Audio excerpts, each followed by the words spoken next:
in greater self-confidence and personal growth. Our leadership statement. Leadership speak is the,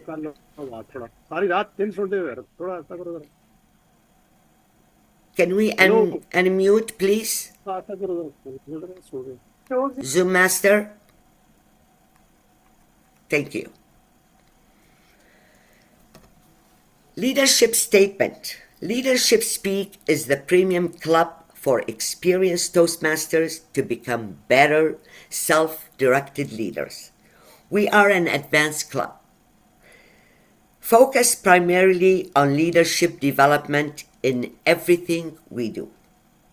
Our timer has a virtual hand raised so we all can immediately see who is keeping the time. And our Toastmaster of the day is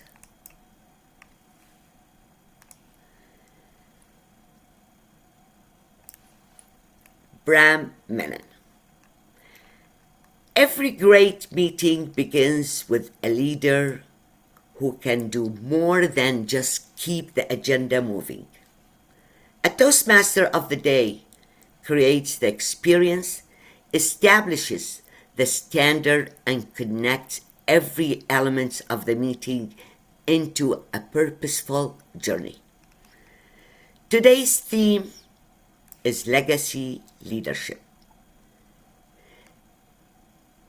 Is a fitting way to begin a new Toastmasters year.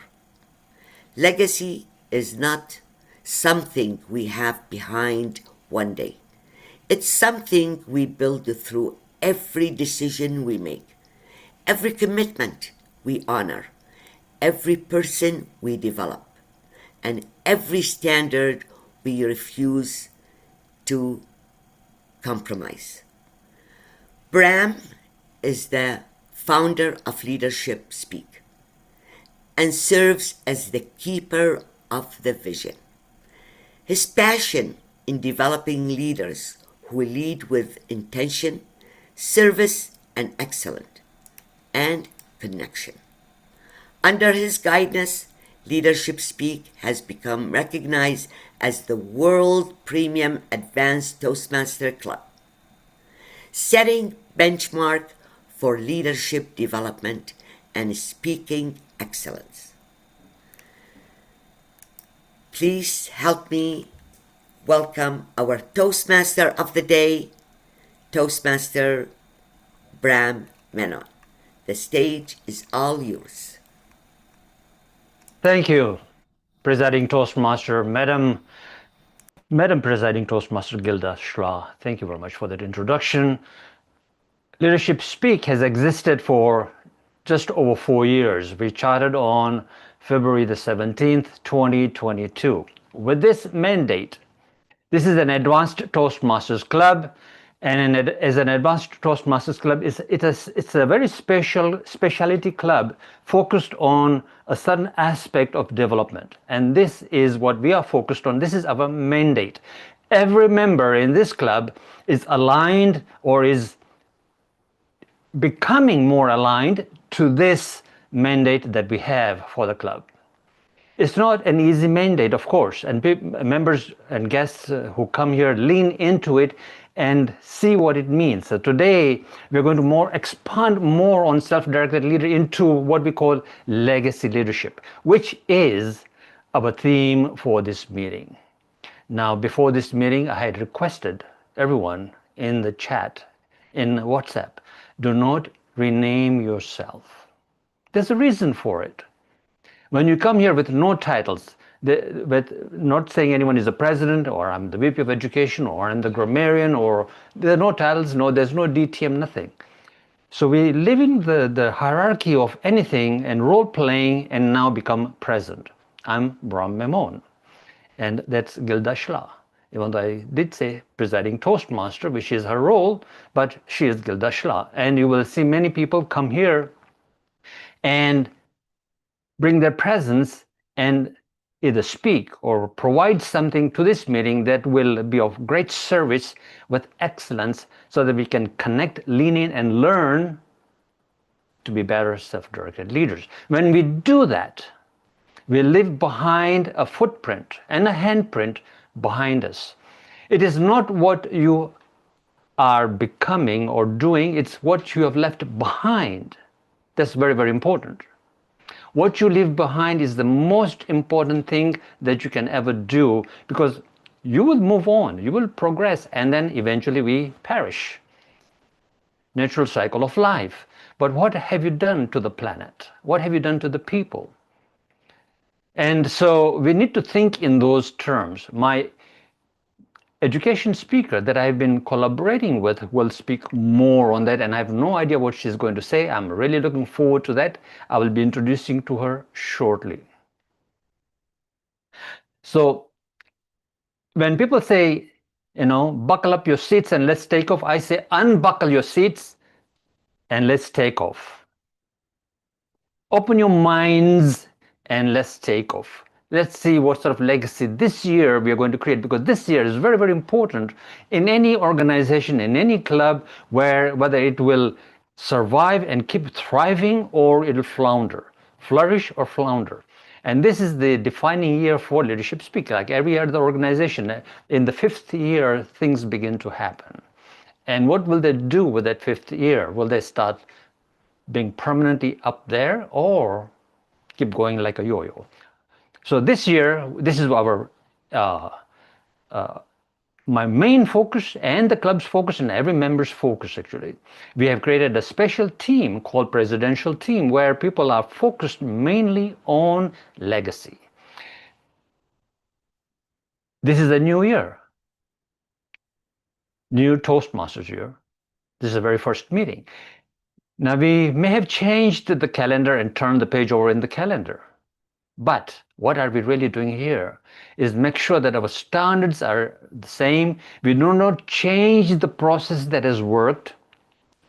We learn the process, why we do what we do here and what we are teaching others and why we have so many guests join us every time. If I'm looking at my screen correctly, I see that there's 42 people in this meeting, of which not everyone is a member, right? So perhaps we have about 22, 24 members here, and the rest are guests, which means there's about at least 18 to 20 guests.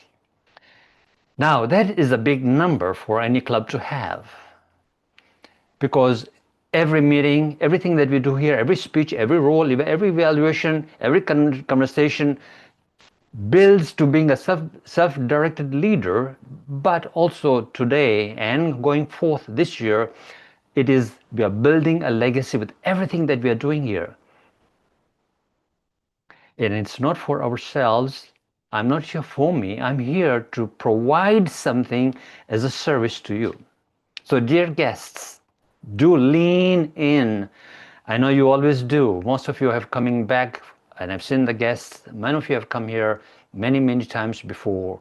If you have come here for the first time, please raise your hand. Let's have a look and see who. You can raise your virtual hand. Let's see who's here for the first time as a guest. Great. As you can see from the screen, not many, if at all, if they are, of course, present here. I'm also looking at the screen, and we have also couple of past members who have joined today, which is a great sign that perhaps, Madam Presiding Toastmaster, they might rejoin. As you can see, one member already had joined. Francois, I don't know if she's on the screen here today. So, legacy is very, very important. That's what we are building. And I can see Irfan Faruqi here as well. Irfan, thank you. Despite what's happening in your family, you are here. It's so good to see you. I'm so glad to see Fabian here, and so on. And of course, not to forget, can you smell the doorman's coffee? I got my 2 packets of doorman's coffee yesterday, all delivered from Nairobi. Now, I'm not supposed to be saying that in this meeting, am I? Of course I am. I can. So, thank you, Rozy, for that. Now, Legacy is really misunderstood. It is about something that we are doing. It's our role. I'm the president. I'm this. I'm that. That is not legacy. Of course, as I've said before, legacy. Again, I want to repeat this. It is so important, ladies and gentlemen. Legacy is built through service. How we serve, the level of service that we provide, which means building a community. That is service through excellence. The standards that we keep, like Messi, like Mbappe. Hey, Ray. Messi, where's Ray? Where's Ray? Hey, Ray, isn't that high standards for Messi? What standards does he keep, Messi? Messi, GOAT. Right, my friend, right. The courage to be on the field and do it, right? And Ronaldo, 40 years old, over, still on the field. Wow. Thank you, Ray. So he's a football fan. For those who don't know what football is, it's soccer, by the way. So, ladies and gentlemen, this, by the way, is a premier club. Our presiding Toastmaster Premium is actually Premier Club for experienced Toastmasters to become better self-directed leaders. Which means every one of us has a responsibility.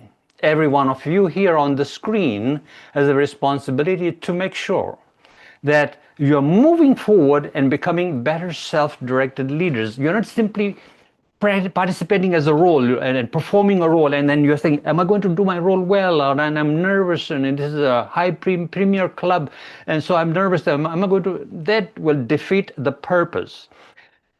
Every member here and every guest here should just relax. Relax. Take a breath. Relax and do what you can. A baby, when it starts to walk, you all know the story. Of course, you know what I'm going to say, right? It stands up, takes a step, falls down. It stands up, takes a step, falls down. I made a mistake, I'm sorry, and does have excuse it. Mom, sorry, I should have taken better steps, I know, and gives the story. No, does he? You're all babies as far as self-directed leadership is concerned. Why am I saying that? Is because you were never taught how to take charge of your life. You were never taught how to design your life. You were never taught to use the calendar well. You were never taught how to keep commitments and follow through. Simple etiquette, right? Nothing to do with Toastmasters, but you were not taught that. Let alone what we teach here to become self-directed. So this year, make sure that you focus on your commitments, using your calendar well, making sure that you do what you need to do. It doesn't matter who you are, whether you are the international president of Toastmasters, you could be the president of the world, I don't care, but the etiquette should be present, right? If it's not present, nothing happens. Like, things break down very quickly. And that's how we'll leave behind legacy. Right? That's how legacies are built. So let's begin, ladies and gentlemen, with this meeting. I would first like to, of course, talk to the guests briefly. I've already said raise your hand. Nobody raised their hand. So let me just check my gallery screen view again to see how many guests we have now. And since my cataract surgery, I need some glasses to read, Sandra. So there you go. Now I look like Sandra. Okay, so let's see now. We have 44 and the count is going up. That's amazing. We even have Sashini Stone from the Caribbean, I believe Jamaica, join us today again. We want you to be a member, Sashini. So good to see Yvonne Codrington. Oh, even Jennifer Ferguson is here. Wow. Thank you. Okay, good. So, ladies and gentlemen, our presiding Toastmaster is going to be speaking to you, all you guests, at the end. Remain here. We would love to talk to you. In the meantime, I would ask the person in charge of posting, and today I don't know who it is, so I will apologize for that. There's one thing, see, I'm learning, is who is posting the guest book in the chat. And let me see if it's being posted. And today it is Arona So. Arona, wow, thank you so much. Now, ladies and gentlemen, okay, there's some, I'm just looking at the guest book. Just bear with me a second. So now, dear guests, I'm so glad that you are here. And you are here to learn something new, something different, expand your horizons. And if you click the guest book link and put in your name and your details, either for follow-up or just because, this is what you are here for, right? To announce that you are here and you've been here. So let us know that you've been here and sign up a guest book. It will also ask you to if you want to be a member of Leadership Speak, you can say no, yes, whichever you want. Hopefully most of you will say yes eventually. And of course, the presiding Toastmaster will take over at the end and talk to you depending on what you've written in there or not. So thank you very much. Now that we've welcomed our guests, and if I would ask that the presiding Toastmaster look at the guest book on an ongoing basis, because you will be looking at what's going on at the end with this guest, right? We have certain people, of course, we do have role players, we do play roles, but we are not defined by our roles at all, zero definition. We are here to be providing service to everyone. So if I am the Toastmaster of the day, I'm providing service to 40, oh, the number's going quickly up. Oh my goodness, what's going on here? I need my glasses again. 48. Woohoo! Sandra, what did you do to that? Yes. All right. So it's like, helium gas. It's like this is just rising. Maybe it's a soccer fever. There's no game going on right now. So, okay, they're all here now. If it was like 3 p.m., everyone would be in the soccer stadium. Last night, I went to a restaurant. Empty. Just like, I thought that would be full of soccer fans, and it was empty. So, our role players.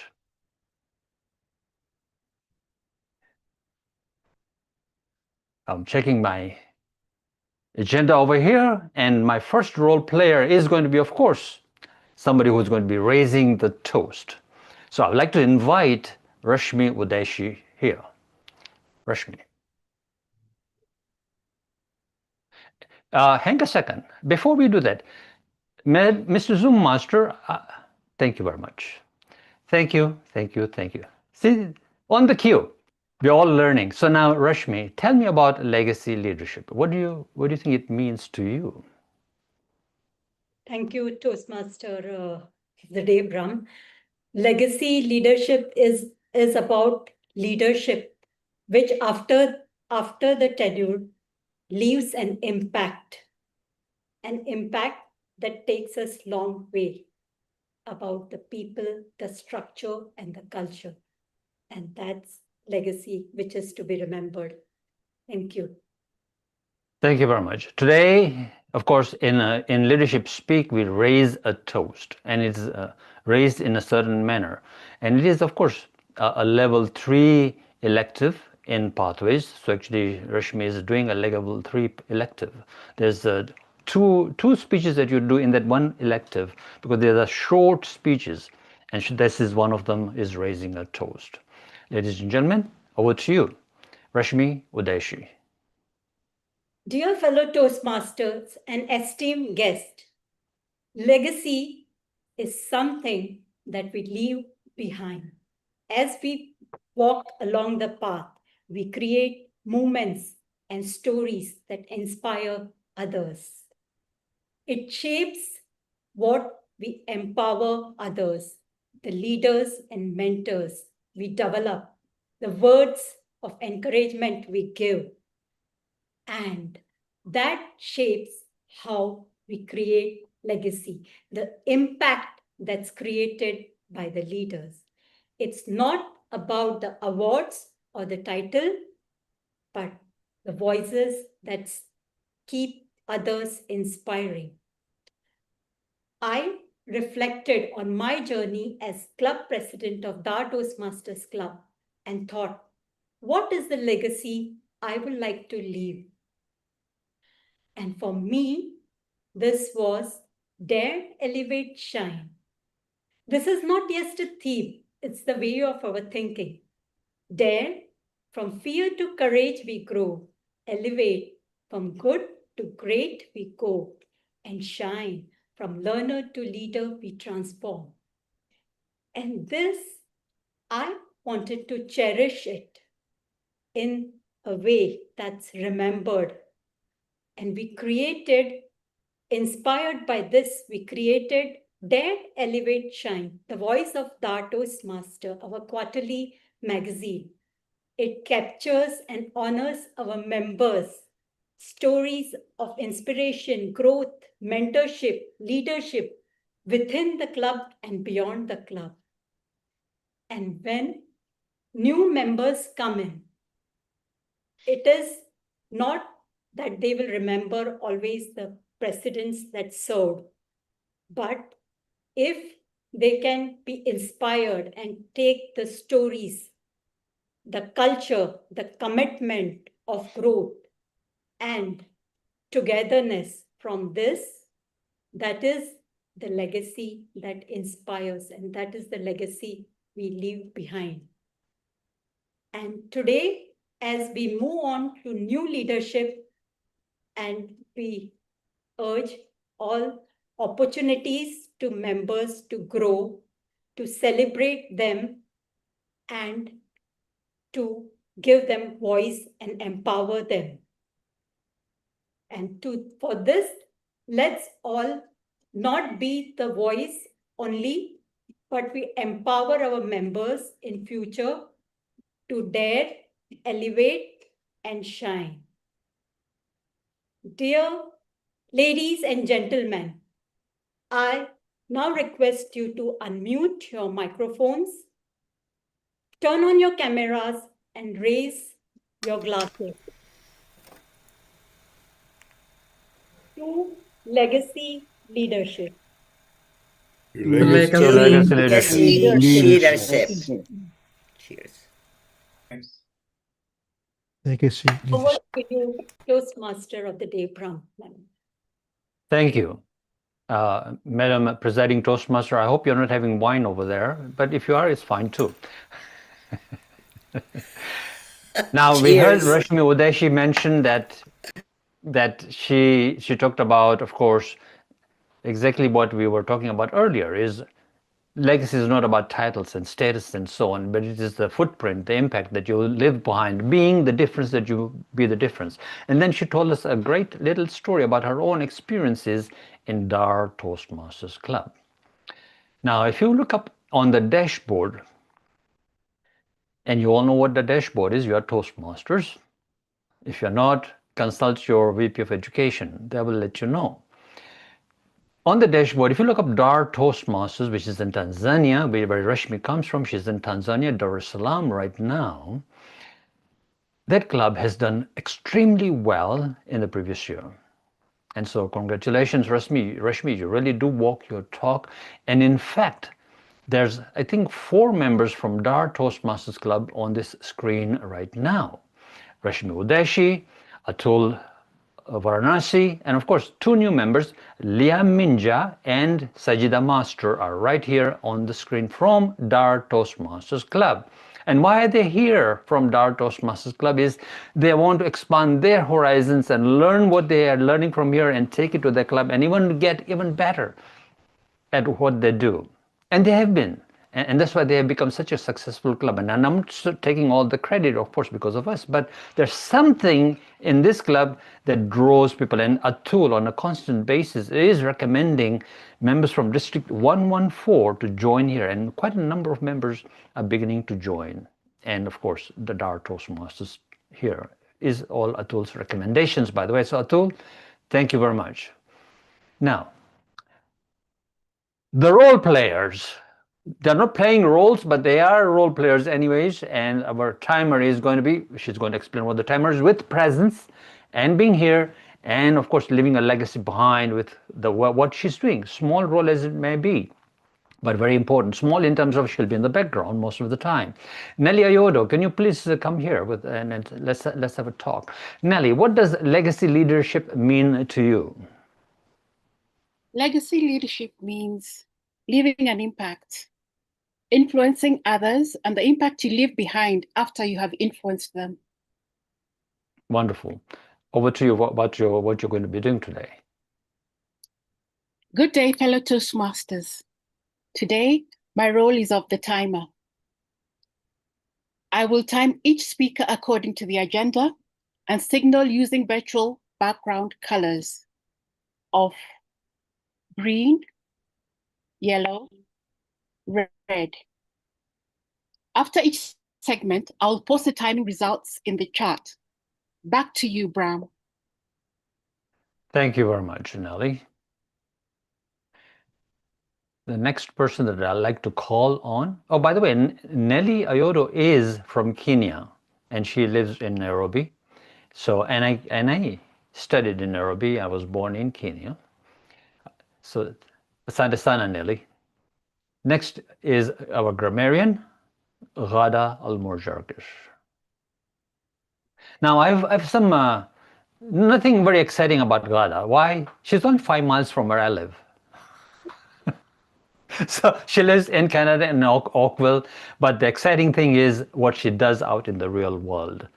And when I talk about what she does in the real world, she says, "Oh, don't embarrass me." But I say, own it. Be the owner of what you do in the real world, and be the owner here.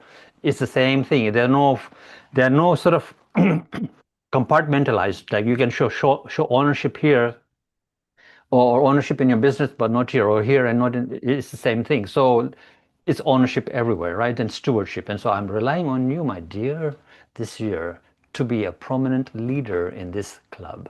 Over to you, Vada.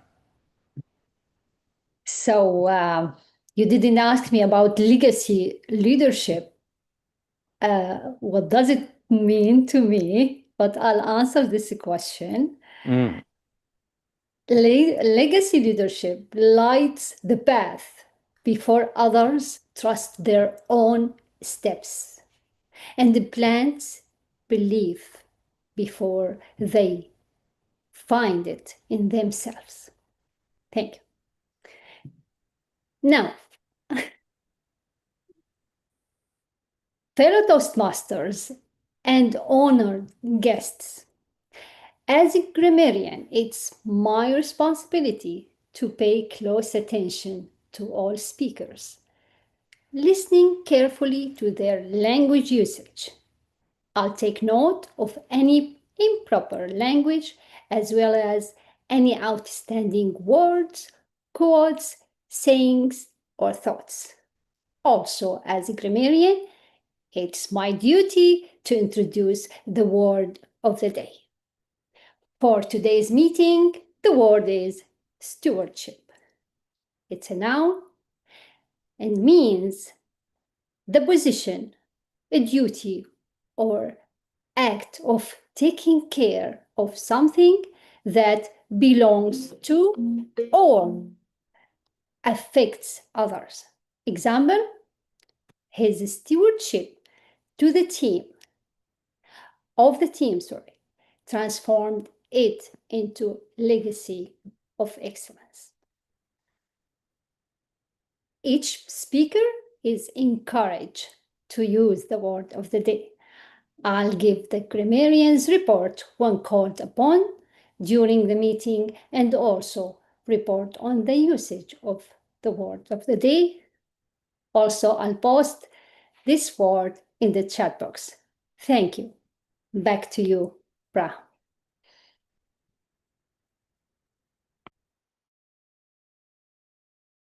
Thank you, Gada. And thank you for telling us what legacy leadership really means to you. And I did miss out on asking you that question, getting very excited about your presence here, because you are a great leader. It's such a pleasure to have you in this meeting. Okay. We have done the functionary roles, and now we're going to go to speaking, the actual educational speaker. Every meeting in Leadership Speak has an educational speaker. I collaborated with the educational speaker, Nelly Jane Galido, who's in Philippines right now, and it is 10 p.m. her local time. And I collaborated with her to create this theme for this meeting. Every Toastmaster of the day and every education speaker collaborate and get together to create the theme of the day, and then they write 150-word content for social media to be posted as well. Now you see the difference that we have between an advanced club and a community club. Also, our themes are always based on a leadership principle. We don't have themes like, oh, it's a summer, nice hot day, or it's a spring or tulip day, or whatever, or eat a sandwich day. No, those are not leadership-based themes. So today is legacy leadership, and if you can please spotlight Nelly Jane Galido. By the way, ladies and gentlemen, Nelly Jane Galido is the Vice President of Education in Leadership Speak. And this year, she's going to be taking a more prominent role than what a VP of Education does. She will be, because I'll be invisible, and she will be more visible in my shoes than anybody else. Right, Nelly Jane? Visibility? Yep. Yes, definitely. And now, what does, I know you're going to talk extensively on legacy leadership, but what does it mean briefly in one line for you? In one line, being the person you once needed. Say that again. Being the person you once needed. Perfect. And we'll hear more about it as we go along. Now, we have an evaluator for Nelly Jane, and her evaluator is Jyoti Thomas. And Jyoti is all the way from Chennai, where it is, I believe it is 8 o'clock, I believe, or something like that. Or 7:30, I don't know, in that range somewhere. 7:30. Took me a second to come up with the right one, but I'm good there. So, Jyoti, tell us, what will Nelly Jane be doing today? Thank you very much, Toastmaster of the Day. Today, our educational speaker, Nelly Jane, is presenting from the path Visionary Communication. Prepare to speak professionally, which is level 5. The purpose of the speech, which Nelly will be delivering, is to practice developing and presenting a longer speech. Today, it will be in a keynote style, exemplifying a professional level speaker's point of view. I will also be observing, as she has requested, the pace, pauses, and framing. May I request the timer to make note? It's 18 to 22 minutes. Over to the Toastmaster. Thank you. Shukriya. Thank you very much, Jyoti. Nelly Jane Galido, Legacy Leadership, Nelly Jane Galido. Good day, fellow Toastmasters, distinguished guests, my fellow leaders. 5 years from today, imagine that someone is speaking exactly where I am now. They might be sharing their leadership journey, speaking with confidence, inspiring others to grow, and as they tell their story, they begin mentioning the people who shaped their journey. Would your name be part of their story? Not because you were the president, the VP, or any other roles, any other position you have. Not because you delivered an outstanding speech, but because somewhere along the way, you encouraged them, you challenged them, you believed in them, or maybe simply gave them a chance when they needed it the most. Because you help someone become the leader they are today. Take a moment and think about that, because whether we realize it or not, every one of us is already writing someone else's leadership story. But the question is, what kind of story are we helping them to write? Fellow leaders, when I first heard about the word legacy, the first thought is about the end of a journey, a retirement, a completion of a successful term, or perhaps the day someone steps out from leadership. I first imagine legacy as something we leave behind. But somewhere along my leadership journey, I realized I had been looking at legacy the wrong way. Because the truth is, legacy is not something you leave behind someday. It's also something you build as you lead today. Every conversation, every opportunity you create, every piece of feedback you give, every person you choose to encourage, every decision you make, you are building legacy. Yes, brick by brick, you are building legacy. Not tomorrow, not the next day, but today. And perhaps the simplest way to begin that legacy is becoming the person you once needed. The mentor you once wished the earth. The encourager you once hoped you met. The leader who saw something on you before you could even see it yourself. Because we, when we become the person we once needed, our legacy begins. And as we begin the new Toastmasters year, my fellow Toastmaster, many of us naturally think about our goals. We have our speeches, our pathways, leadership roles. Yes, those matters. But perhaps there's a greater question that I want you to think. Who will become a better leader because I was here? Because leadership is really not measured by the number of roles we accept. It is measured by the number of people we help to rise. I want to ask you something. How many of you remember your very first Toastmasters meeting, or perhaps your very first leadership speak meeting? Can you raise your hand?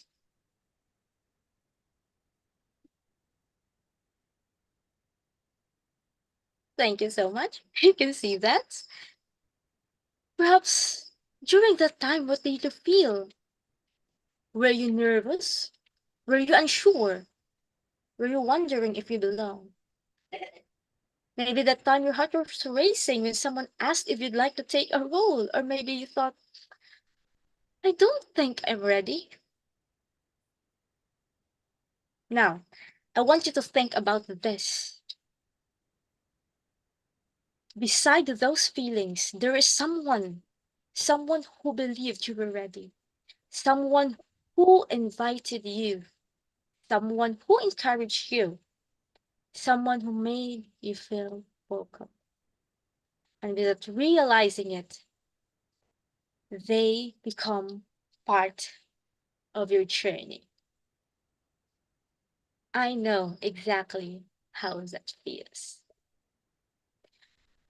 When I first joined Leadership Speak, I wasn't thinking about taking positions, becoming the VP Ed, anything much. I wasn't thinking about that.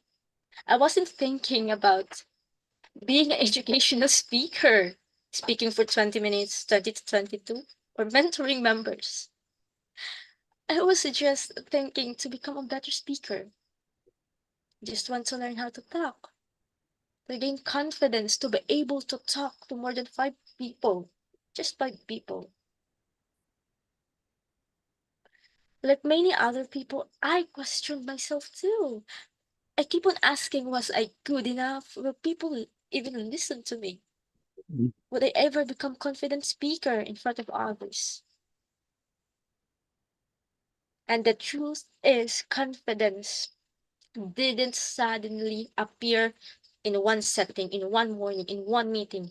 It was built one opportunity at a time, one evaluation at a time, one conversation at a time.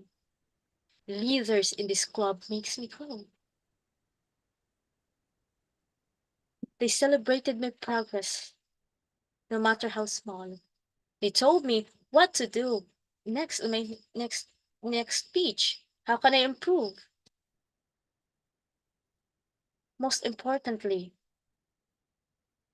they saw potential in me before I could see it myself.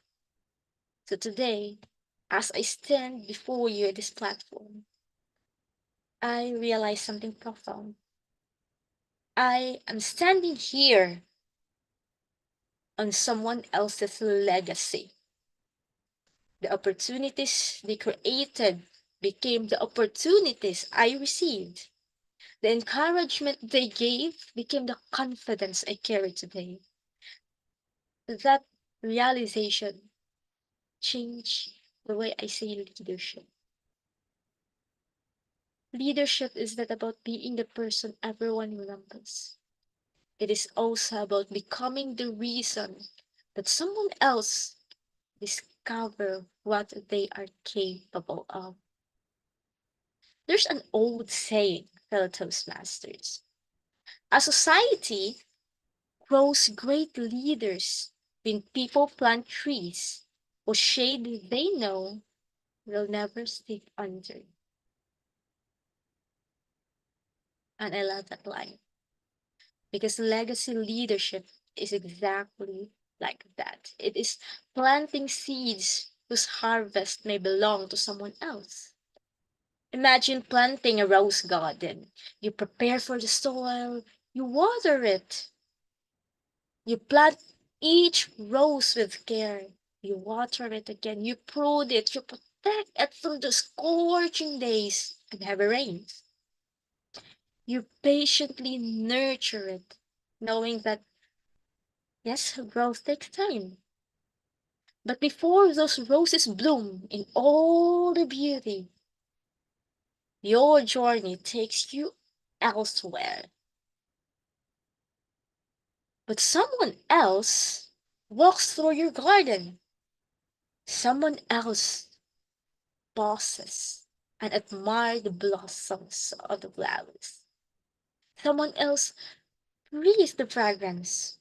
Someone else lives inspired by the beauty you help create. Did your work matter? Without a question, yes. Because leadership is not measured by the flowers we personally get to admire. It is measured by the garden we cultivate for others to enjoy. That is stewardship, and that is also legacy. Sometimes we are not called to witness the bloom. Sometimes we are simply called to prepare the soil, plant the seeds, and faithfully care for them, trusting that one day someone else will experience the beauty because we chose to begin. As the VP of Ed, I could focus only to I could not focus only to agendas, the schedules, the pathways, the meeting rules. Yes, those responsibilities are important, but they are not the mission of this world. The mission is the people, because our greatest achievement is not completing the agenda. Our greatest achievement is watching a member once feared public speaking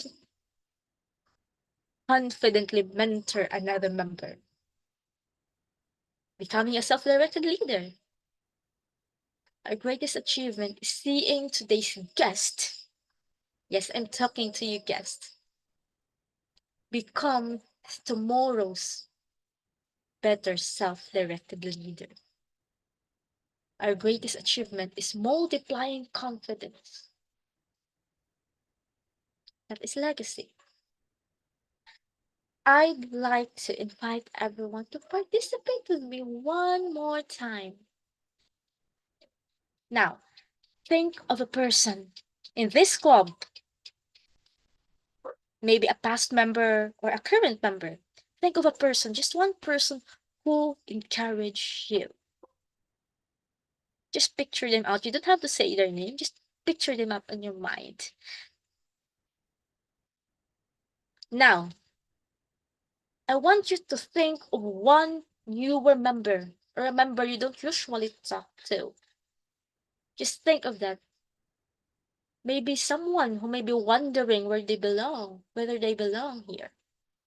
Or what could I do here? And here's my challenge. Become for them what that someone once became for you.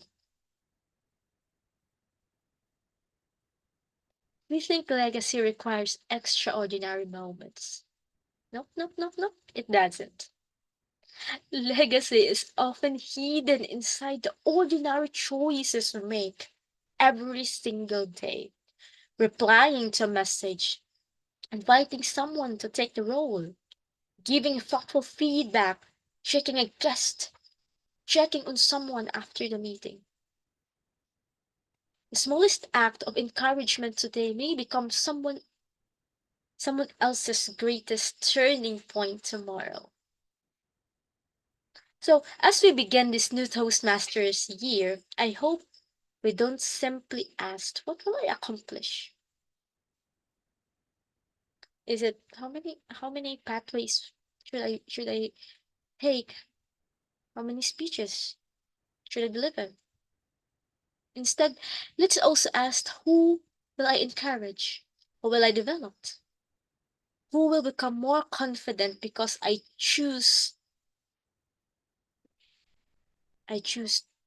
decided to invest in them.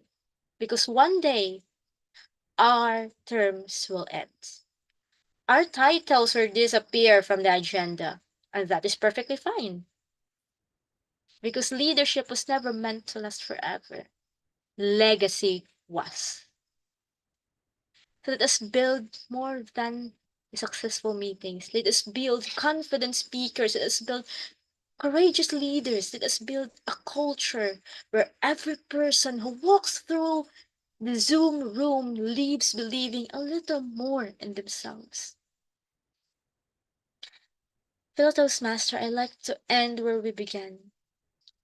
5 years from now, another member will deliver their educational speech like I am doing. Another person will be on this leadership speak stage. They will share how the club and the Toastmasters changed their life. And that story is already been written. The question is, will you be part of it? And what part will you play in it? Will you become the person who welcomes someone when they felt they didn't belong? Will you be the person who encouraged someone's very first speech here in Leadership Speak?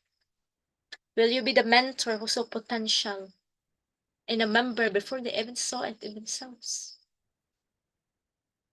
Or will you simply watch someone else's story unfold?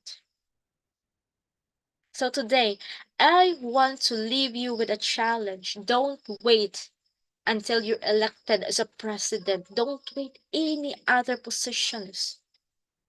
Don't wait until you've become an accomplished speaker. Don't wait until you think you have experience enough. Start building your legacy today. Before our next meeting, I encourage you to encourage one person. Create one opportunity for them, message them, greet them. Believe in one person who doesn't yet believe in themselves. Practice stewardship in one simple intentional act, and above all, become the person you once needed. become the person you once needed. Someone did that for you, I'm sure, because someone did that for me. Now, it's our turn, it's your turn, it's my turn to do it for someone else. Don't let your leadership ends with you. Pass it on, multiply it. Leave this club stronger than you found it. Leave people more confident than you meet them. And that is legacy leadership. Toastmaster of the day.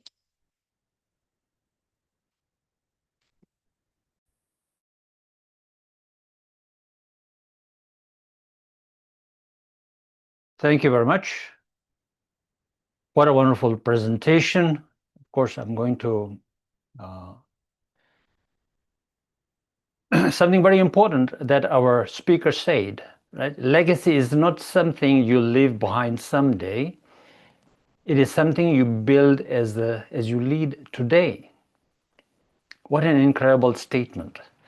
Nelly Jane, I'm totally inspired by your presentation. I know that you are going to lead this club very well in this current year as a VP of Education and standing in for me as well.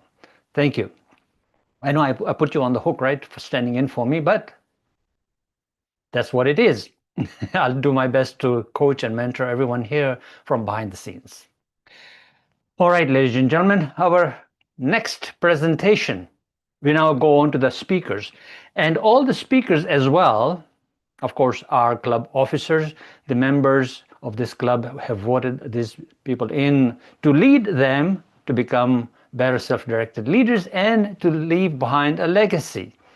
And I will call each one of them in turn to do their presentation. I have no idea what they're going to be saying. Our first speaker is Lydiah Wanjiku. Lydiah, habari yako? Mzuri sana, Brahm. Now, legacy leaders. What does it mean to you? What it means to me, it means being a leader with your leadership skills that when you leave a place, you'll be felt because of the leadership that you left behind. Wonderful. Lydiah, of course, comes from Nairobi as well, Kenya, same country as me. Actually, there's 5 people on the executive team, all from Kenya. Surprising this year. And her evaluator today is going to be Helene Hamog, who lives in Mexico but originates from Vietnam. Helene, over to you. What are you going to be doing today? Thank you very much. Today, our speaker, Lydiah, her purpose of this project is for the member to begin developing a collection of humorous stories and to present a speech that included humor. And her speech lasts 5 to 7 minutes. And Lydiah tell me to pay attention about clear message and vocal variety and humorous in my evaluation. So back to you, Brahm. Thank you very much. And I'm really looking forward to this presentation by Lydiah, our Vice President of Membership.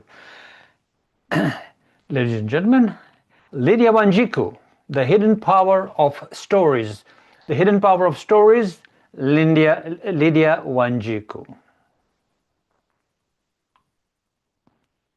Let's all take 1 second to reflect when you are growing up as children. Can you remember a phrase or some words that you could hear? And once you hear them, you stop what you're doing. If you're playing, you stop playing and you concentrate without undivided attention. As you are thinking, let me tell you my story. When I was growing up, I used to hear these 4 words, once upon a time. Anyone who had similar words? Just show with an emoji. Once upon a time. Anybody who had those 4? Wahiga. Thank you. Kasi Wahiga. Kasi Brahm. Thank you very much. So I'm not alone. And even at that particular time, I could sit down, listen to the stories. And there was a lot that I could unpack from that story. We used to learn, even in school. I remember we had a classmate who used to like giving stories. So what normally he used to do, when we have those sessions for storytelling, he was very alert. And at that particular time, no one used to sleep at all, because stories, they tell you a lot. The power of unhidden stories. As we grew up, life started changing.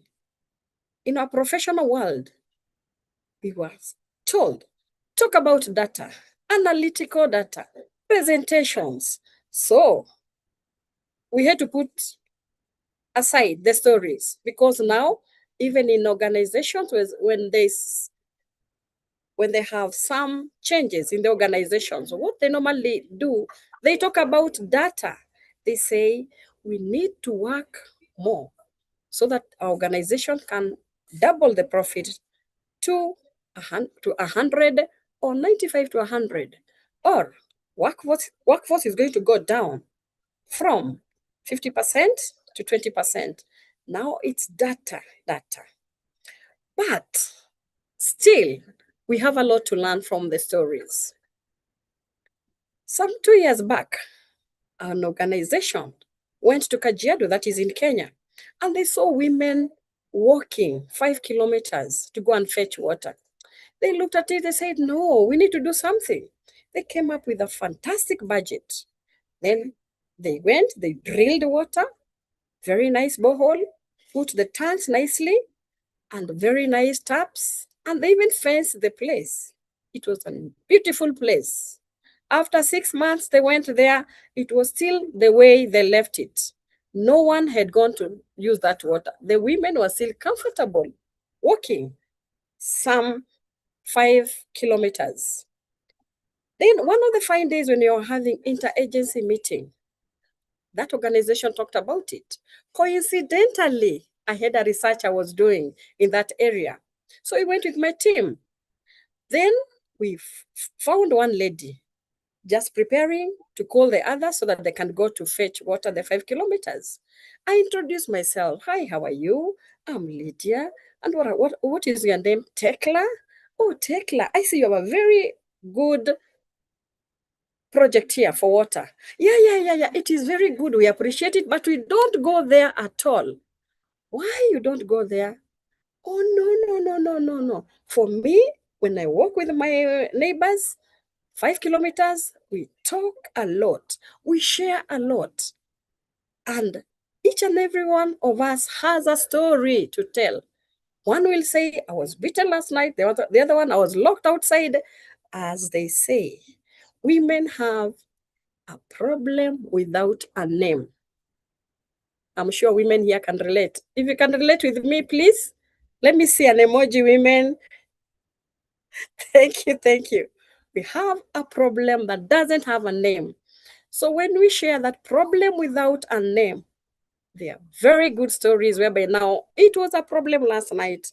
But when we share, we are all laughing, because that is therapy for us. And that way they continue living, and that is how their mothers lived, and then they continue living like that. So what did we learn from that? We learned what the organization should have done. Should have gone first on the ground, talk to the women, find out what was their need. By listening to their stories, they would have come up with a better solution. Maybe they needed counselors to talk to them. Maybe they needed wellness talk to talk to both the men and the women. So that way, if at all they collected the story, they will not have used that money they used for a fantastic project that was never used. Let me come back to Leadership Speak. We are now starting a new year. We are 4 days old. Now, what is that story that we will tell our new joiners so that they feel, they connect with Leadership Speak? Let us start by telling them we really had a very good session celebrating different diversity. Then the Men in Black, and we had International Women's Day. Talk about those stories to them so that when you're talking about a goat, they'll understand. They are not going to float. And as I talk about the goat, let me ask someone just to type the meaning of the goat. Do we start telling so that they can be able to know what is this goat you're talking about? Stories tell a lot. Back to you, Toastmaster of the Day. Wow. Amazing. Incredible, isn't it? And I'm not supposed to be saying those words. Wow, amazing, incredible, but I'm forced to say those words today.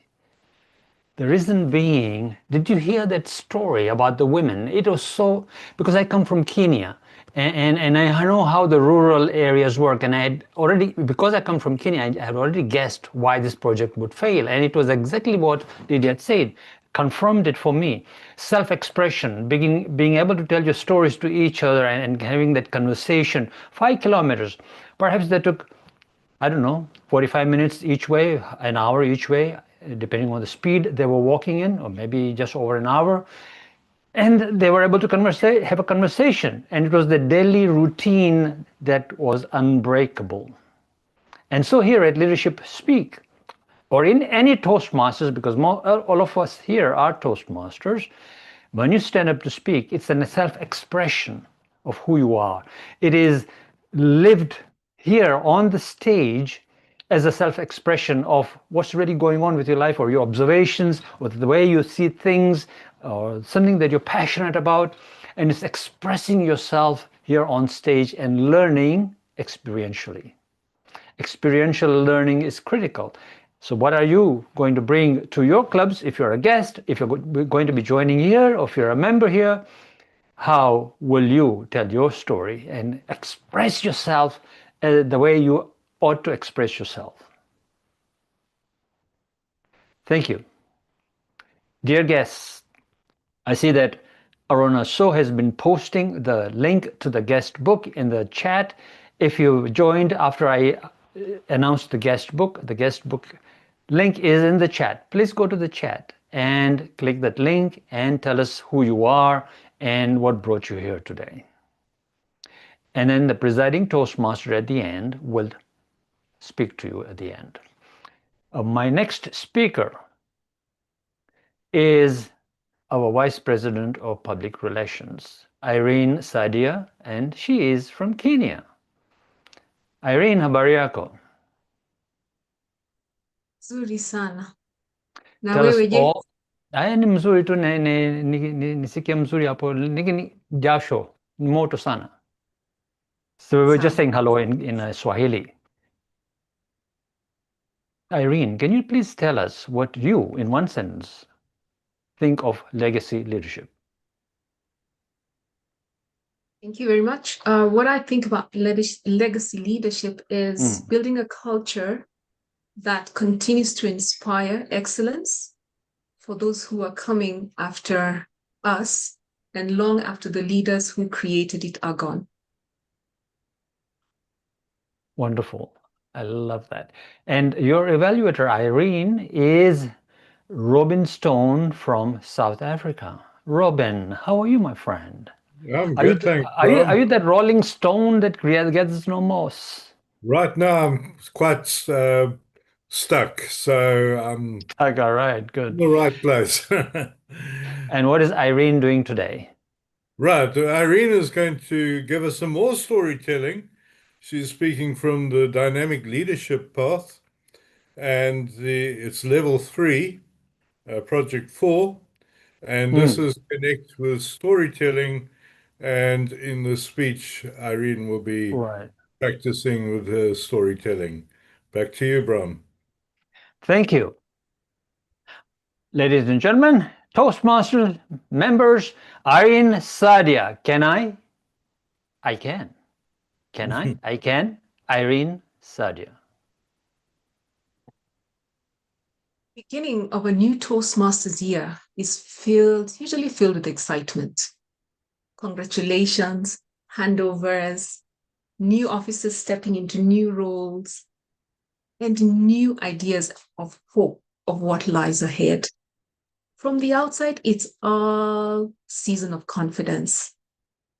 But sometimes confidence is what people see. Let me tell you about someone, and I'll call her Izzy. As everyone celebrated, Izzy smiled, accepted the congratulations, thanked people for believing in her. But inside her stomach, there was a knot. Why? She had accepted a role that she didn't know where to begin. And many times she wondered, would it be easier to step away than staying on? One question echoed in her mind. Can I? Can I? And then she attended an event that changed everything. She listened as leaders shared not only their success stories, but also their uncertainty as they stepped into their leadership role. And she realized something very powerful. None of them started with confidence. They started with courage. And as Izzy shared her story, it felt so strangely familiar. Because Izzy was talking about me. I accepted this role, was excited until reality arrived. Every time I opened my notebook, it was blank. And every time I opened it again, it was blank. Where would I begin? How would I help people discover our club, what we do in this room week after week after week? And then help came my way. Members of this club, and I'll name two, Gerda and Ray, reminded me that leadership isn't about having all the answers on day one. No, it's about saying yes before you feel ready, trusting that you will grow into the role, and remembering that none of us leads alone. That reminder changed how I saw this opportunity. And so I know my responsibility isn't only to post on social media for the next 1 year, but it is to help build a culture where telling our club story becomes every member's responsibility. A culture that future leaders will inherit, will strengthen, and will proudly pass on. Because our story deserves to outlive every single one of us. I want to ask a question. How did you find about this club? Were you invited by a friend, a colleague, or by accident scrolling on your phone late in the night? Let me ask you another question. How many people in your life need exactly what you have found here? Yet, they've never heard of us, never heard of Leadership Speak. That gap is what public relations is about, the gap between our impact and the people who don't know we exist. It's not about social media, the flyers that go by, the likes, the followers, Public relations is about stewardship. And stewardship is protecting, celebrating, and sharing the story of our club so that the people who need it the most have the opportunity to find it. Let me paint a picture of what I see. Imagine with me 6 months from now, a year from today, a guest walks into our meeting because they've been following our stories. They've been following us online. A young professional joins because he's heard or she's heard how Toastmasters has changed somebody's life. Or a member invites a colleague, and that colleague becomes our next club officer. That's the club I see. A club where every ambassador, every member is an ambassador, and every story is an invitation, and every generation leaves it stronger than they found it. That is the legacy I want us to build together. I would ask, so how do we get there? We get there by sharing our real, authentic stories, building meaningful community, and giving our events visibility they deserve, and definitely celebrating our members along the way. Because what does recognition do? It builds culture, and culture builds legacy. And that is where people will stay. They stay where they're seen. They stay where their efforts are appreciated. And I know I cannot build that culture alone. Neither do I. Because I know the best stories don't belong to one person. They belong to all of us. And that is what I'm inviting each and every club member to build with me. So if you're good at writing stories, you're good at connecting, you're good at quickly picking up the things that are said in meetings, then you are the person that we are looking for. And you don't need experience. You simply need to believe that what we are doing here week after week is worth sharing.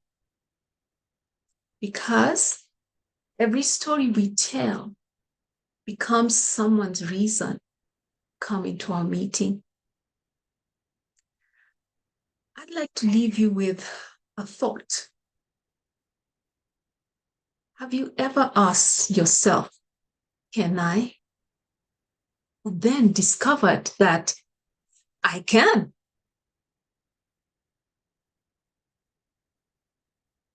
So today, I'm asking you to answer that same question once more. Not for yourself, but for our club. Can we build a legacy where members become storytellers? Make sure that our club is found by those who need to find it. To create a club that is visible, inspiring, more inspiring than when we found it. I'll say it again. A club where every member is an ambassador. Every story becomes an invitation, and every generation leaves it stronger than they found it. I believe we can. So if there is anything I have shared today, and made you think, I could do that. Don't let that thought end with this meeting. Send me a message today, this week. Join the PR subcommittee. Bring your ideas, your talents, bring your story. And let's make this more than just social media presence. Let's build culture and legacy. I believe that when we build a culture that will inspire those who are coming after us, that will be legacy. Let's ensure that everyone who's still asking, can I? May our club help them discover, I can. Back to you, TMOD.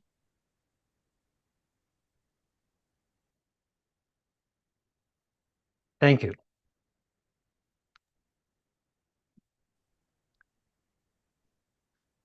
What a profound presentation. Something that Irene is actually going through herself. Irene took on the role of VP of PR, having no idea what it really means. So she's taken on something very big and she's beginning to grow into it. So that's real growth. She's struggling. Struggle creates growth. And I'm mentoring her in behind the scenes, what it means and what she needs to do. And she's building a great team. For example, Rashmi Udeshi from DAR Toastmasters is on her team. And DAR Toastmasters, Rashmi and Atul and their team create wonderful newsletters. And so I've told the team, see, we have the expertise, see how they can guide you into creating a newsletter. Now, we don't want to call it a newsletter. We don't want to call it a magazine. The PR team will decide with the executive team, and it will be for members' engagement as well as for ensuring that our guests get this magazine or whatever it's called as a tool for getting guests on board. So they can tell us about their stories, not only speaking here on screen, but also writing about what they've spoken about and telling us the background behind it. We'll see how it transpires. Thank you, Irene, very much. Wonderful. And I know the struggle you're going through. I'm there with you as a shadow. Our next speaker, Joyce Kibe. She works again from Nairobi, Kenya. Joyce, habari yako? Nzuri, habari ya leo? Nzuri tu hapo, ni jasho, ni moto sana. Pole. Asante. Tell us a little bit about what legacy leadership means to you. So legacy to me means that what you want to be remembered for long when you're gone. Okay, great, wonderful. And our evaluator today is Nicole Whyte. It's boring. Nicole Whyte is like 5 miles north of me. But it's not that boring. She's originally from Jamaica. Right, Nicole? Woohoo! And we are all vying for Messi, the GOAT. The GOAT, of course. What is Joyce going to be doing today? Sure. Fellow Toastmasters and guests, I have the pleasure of evaluating Joyce Kibe. She is delivering her speech from the Dynamic Leadership Path, Level 1, Writing a Speech with Purpose. The purpose of the project is for the member to learn or review basic methods of writing a speech with a defined purpose and to present a well-organized speech on any topic. We connected, of course. Beyond the speech objectives, Joyce asked me to pay close attention to the mechanics of the virtual stage, specifically her Zoom presence, camera eye contact, and the style of delivery. So my notebook is ready and I can't wait to see how she delivers. All the best, Joyce. Thank you. Joyce Kibe, the hidden power of accountability. The hidden power of accountability, Joyce Kibe. Good day, Toastmasters and guests. Today, I want to speak about something that is very pertinent to my heart, the power of hidden accountability. The unfortunate thing is that when people hear about accountability, they think about blame or punishment. But today, I'm going to correct that. Accountability is a power of taking responsibility of our actions, decisions, and the results that come thereabout. It means that I, as a person, I am taking responsibility for something that I have done.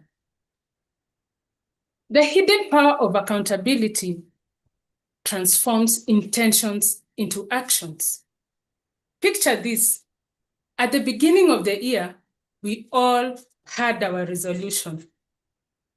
Some of us had a resolution to exercise more, to eat better, to do speeches more, to take more roles, and maybe by a show of hands, how many took a resolution this year?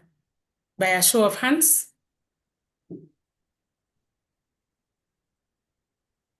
Thank you. I also took a resolution. But have you ever thought that motivation may fade? But there is one thing that will keep you going: accountability. Again, I encourage you. Do you have an accountability partner who will keep checking? How many times have you gone for a run? How many times have you gone to the gym? Very important, because accountability keeps us moving forward. Another thing, accountability also builds trust. When you're a trusted person, then you're able to work with more people. Another thing about accountability is because when you're trusted, you do not brush off mistakes. You take ownership. And honestly, this builds credibility and also relationship. Accountability also forms part of personal growth. As a person, I have decided to ask the right questions. When you're at fault, I normally ask, who is not at fault, but what can I do better the next time? And this mindset is continuous growth. And when you fall, you just don't sit there, just stand up, dust yourself, and move forward, because you are an accountable person. People are watching out there, in families, in communities, and especially in this club. We are accountable people. Another aspect of accountability, it is building stronger teams. Picture this: when somebody is having a project, or we are having a project as an organization, we have people allocated to start the project, others in the middle, and at the end. When we come in to make our reports, we do not push blames here and there, but because we are accountable, solutions are brought up very fast. Decisions are made very fast, because accountability keeps us on check. And in all that, we are able to move, and less time is used in making excuses of what worked and what did not work. Most importantly, to remember, accountability gives us control of our lives. I know we might not be able to control every situation we face, but our response towards it is something that is in our power. Focusing on what we can do rather than what we cannot do. And thus, we are empowered to overcome every challenge and to bring a positive challenge. And as I conclude, accountability is not about becoming perfect. It's about having the courage to own our actions, to own our experiences, to own our mistakes, and ask ourselves, what are we doing about it? The power of accountability may be hidden, but its impact is outright there. It builds successful individuals, strong relationships, and effective organizations. Thus, accountability builds trust, growth, and success. Back to you, Toastmaster of the Day. Thank you. Accountability is indeed something that keeps us on our toes and makes sure that we do what we promised to deliver. I don't know about other organizations, but in Toastmasters and in Leadership Speak, when we say you are accountable and responsible member, or whatever role that you promised to do. It doesn't mean we're going to blame you, whatever. We want you to see you learn quickly and move forward and become better self-directed leader. And that is accountability and responsibility. We don't expect you to know everything. And there are no mistakes, only learning experiences, just like a baby is walking. Thank you, Joyce Kibe, for that wonderful message. Timely message as well for today. My next speaker is, oh, and by the way, Joyce Kibe is the club treasurer. Our next speaker is Wahiga Gichinga as well from Kenya. Wahiga, habari yako? Niko salama, labda wewe? Ni mzuri tu. Mambo ni mzuri. Okay. Now, tell us all about legacy leadership. What it means to you. For me, legacy leadership is working myself out of a job by creating leaders who can do a better job than I do. Whoa. Wow. Thank you. Absolutely. I love it. And her evaluator is somebody else from Kenya, Rozy Rana, the coffee lady. Rozy, thank you for those 2 packets of gourmet coffee. Most welcome, Brahm, and I hope you truly enjoy them. A bit in Swahili, habari yako leo? Niko salama, Brahm. Na wewe? Ni mzuri tu. Mambo mzuri. Mambo fit, tunasemanga fit.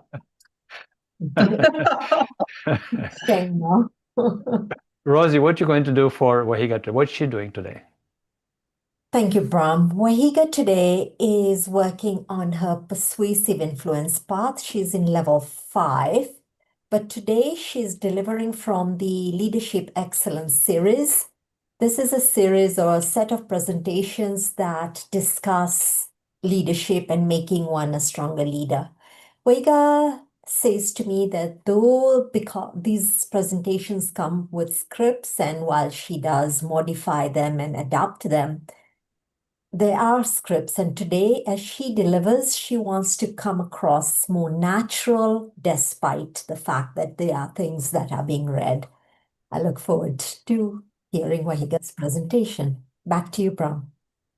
Thank you, Rozy.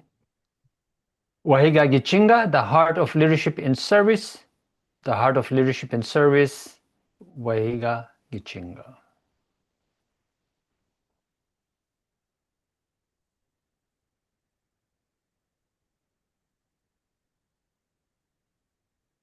I know we are all products of leadership in one form or another. And the leadership you have experienced is the leadership that you cherish. What has it impacted on you? What has it modeled in you? And could there be leadership that you don't cherish? I have many experiences in both divides.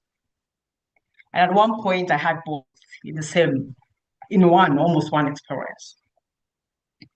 To let you in, I didn't choose my first leadership role at Toastmasters. I was a committee member under the treasurer on the treasurer role.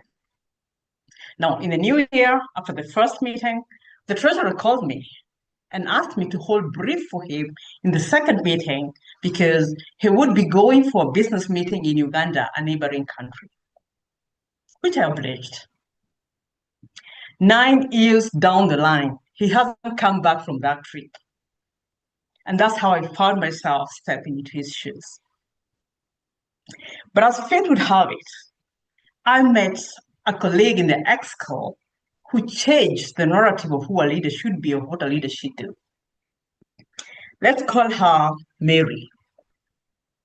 Mary, when the year began, gave us what her expectations were. When the club standards that need to be met, and to the DCP goals that we needed to meet as a club to maintain the position that we had in East Africa. She then asked each one of us to write goals. What goals do you want to meet? in Toastmasters in this year and at a personal level, either at your work or personal life. She then sent to us a workbook that had all meetings put together. And based on your goals, one was meant to slot themselves on the projects they're taking or the roles they're going to take to meet their personal goals. She then met with each one of us and she kept checking, have you other slotted yourself? What you've picked, is it going to be adequate for you to meet your goals? For example, if you want to become an MC, then perhaps you need a bit more of TMOD roles. Or if you want to be a keynote speaker, you perhaps need to even participate in a contest. And so she set the standards from the word go. I can tell you that the agenda was usually locked 3 months down the line. But she didn't kick you out if you wanted to give a speech or take a role. She would get you a slot in the neighboring clubs. And that's how our club ended up supporting the clubs around us. What was also interesting is because she had plugged into the district, each time she had overall to be of value and connected to somebody who needed to meet a certain goal in the club, then she would plug them in for them to meet that goal. Now, that was a blessing in disguise, just after I had a nasty experience with another leader. Now, I remember Nelly last month during a meeting, a training by Brahm on service and leadership, when he painted the picture of what service is not, and said leadership was service, expediency, ticking boxes, just doing the job, and service are in two different worlds. And today, I'll be discussing about service and leadership. And when I think about service and leadership, I remember Tom Peters, author of the book In Search of Excellence. He is a management consultant. And to him, the primary role of the leader is nurture and service. In fact, he believes that the true legacy of a leader is measured by the growth and success of the team members under them. Now, when we talk about service, and for a leader to be able to be of service to their team members, there's several things that are important.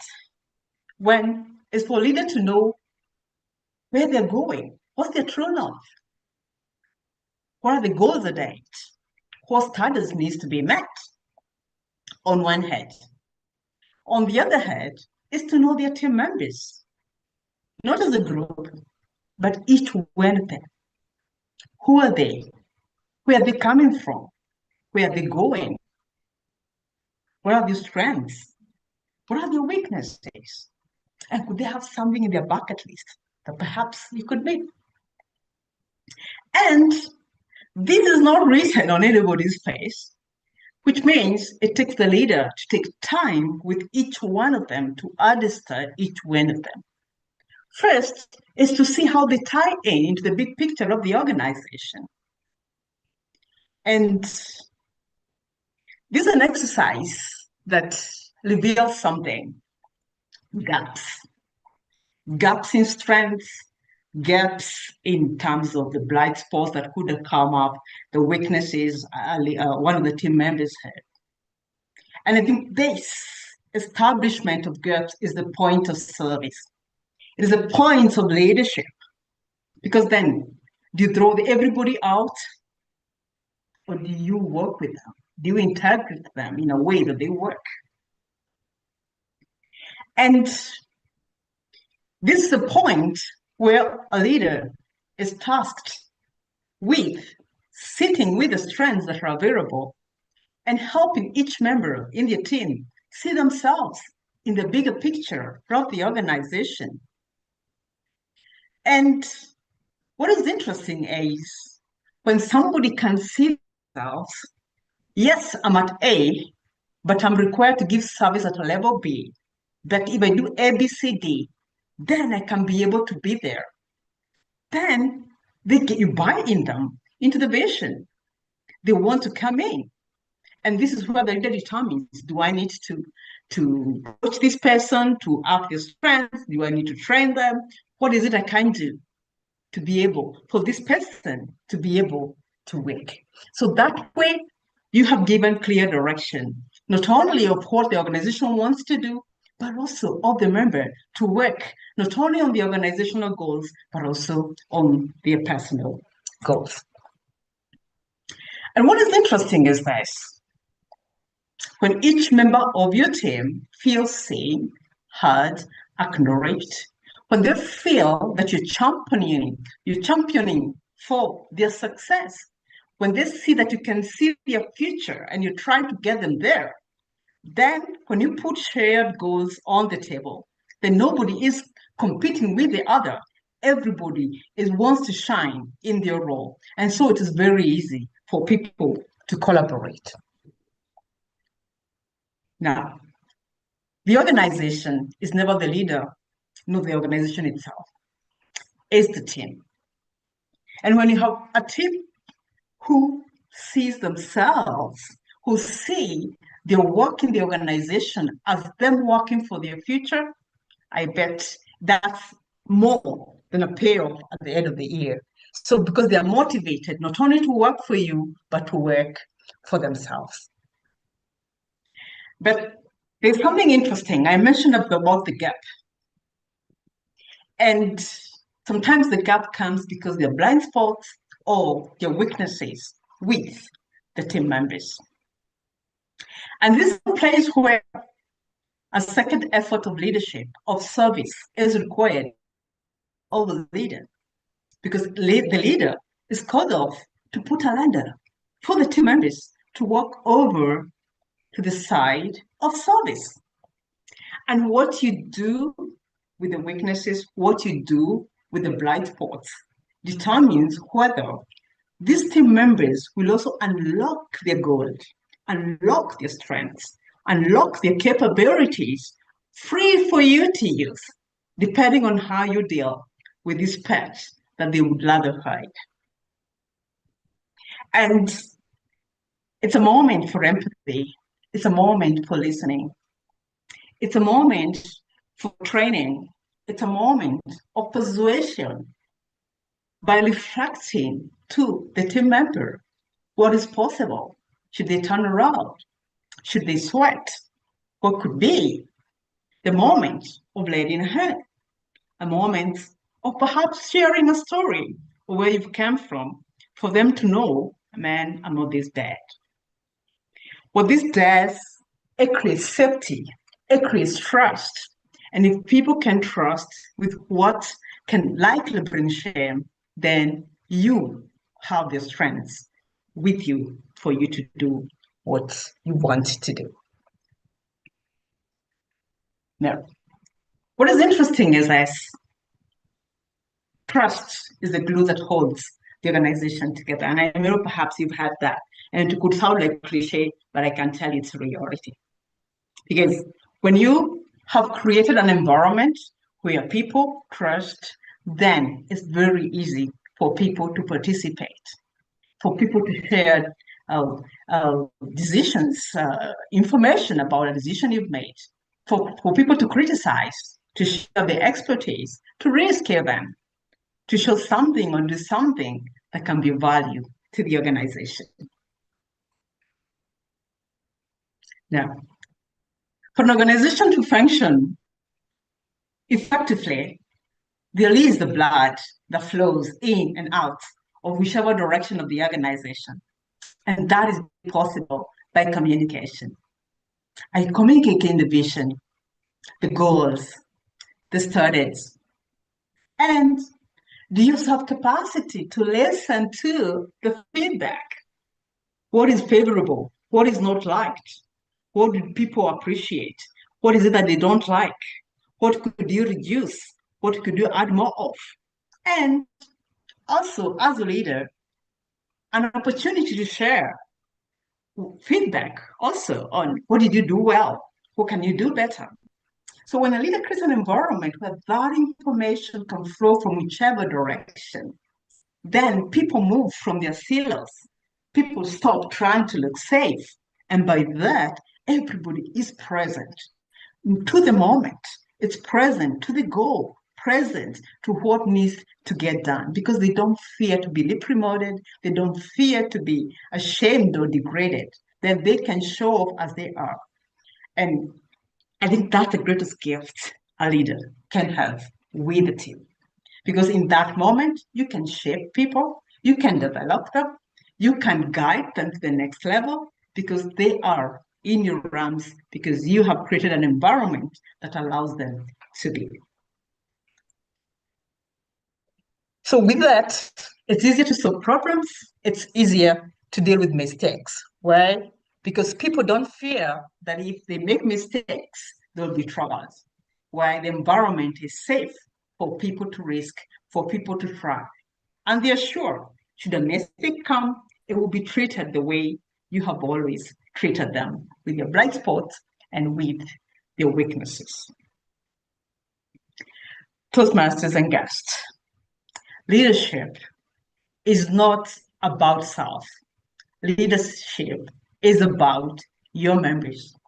And being in a moment where you allow them, you see them, but allow them to make steps towards a higher journey with your strengths, towards a different life with your blind spots and weaknesses. You're helping them grow, and you're serving not only you, the organization, but you're also serving your team. And I challenge us today, because we are all leaders. We are leading in our personal lives, in our organizations, in our social circles, and everywhere we go, including Toastmasters, that if we embrace serving others, the benefits trickle back to us, not because we were seeking the benefits, but as a byproduct of what we have sowed seeds last. So the quality of work life, productivity, cursed. There's a curse that I don't like to work on, nagging cursed. And if you work with nagging cursed, you know how costly that can be, both for work and for the team that you have. So when you have done the front job well, then the back job just flows with you, and you can be value to yourself and to the organization. So I challenge all of us to go out there and be of service to our team members. Remember that our work is not ourselves first. It is our team first. I leave you with the words of the U.S. Senator Sam Jr. Irving, who says, "A person who is worthy of being a leader wants power, not for himself, but in order to be of service." Back to you, Toastmaster. Wonderful. That was all about service and what service can do for us. And I'm inspired.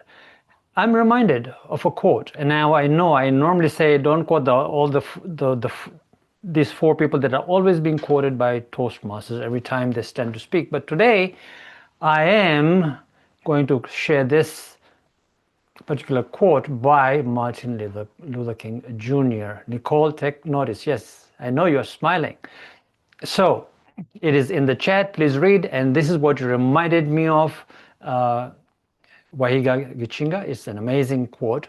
And I loved, when I first started my personal development more than 30 years ago, this was one of the quotes that I read over and over again. It's in the chat. Please have a read. Thank you very much for telling us all about service and what it means to you. And thank you for remembering the presentation you attended a couple of weeks ago and mentioning that here as well. With that, ladies and gentlemen, my role, I did play a role, but I was here, hopefully, you tell me whether I was present or I was just performing. Let me know in the chat. I would like to ask our timer to post the timing in the chat as well at this time. And I will ask the Zoom master, Paramjit Singh, thank you very much, a man of great service to this club, to launch the poll.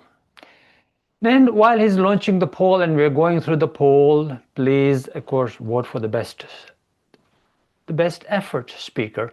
And if I was to vote, I would vote for every one of them. What an excellent job from Nelly Jane to Rashmi, who raised the toast, which was part of a level 3 project, and Lydiah Wanjiku, Irene Sadia, Joyce Kibe, Wahiga Gichinga. I don't know who to vote for. You tell me who you're going to vote for, and we'll find out at the end when they report back, when the presiding officer, Toastmaster, reports back. Okay? So, the poll is up. Please go ahead, and I will now begin my handing over process. But before I do hand it back to the presiding Toastmaster, I will leave you with this one thought. You don't have to be elected as a president. You don't have to have a DTM. You don't need to be the vice president of education. You don't need to be an international president. You don't need to be the CEO of an organization. You don't need to have honors degrees. This is an inspiration from Martin Luther King's speech, right? Exactly the same words. And I live by those. And that's why I tell people, and you'll never see me put DTM behind my name. It doesn't really matter. What matters is the presence. So it doesn't really matter who you are, where you are, what station you have, what certificate you have, what title you have, what labels that you love putting behind your name. In the end, it really doesn't matter, because what really matters is how will you serve with your heart.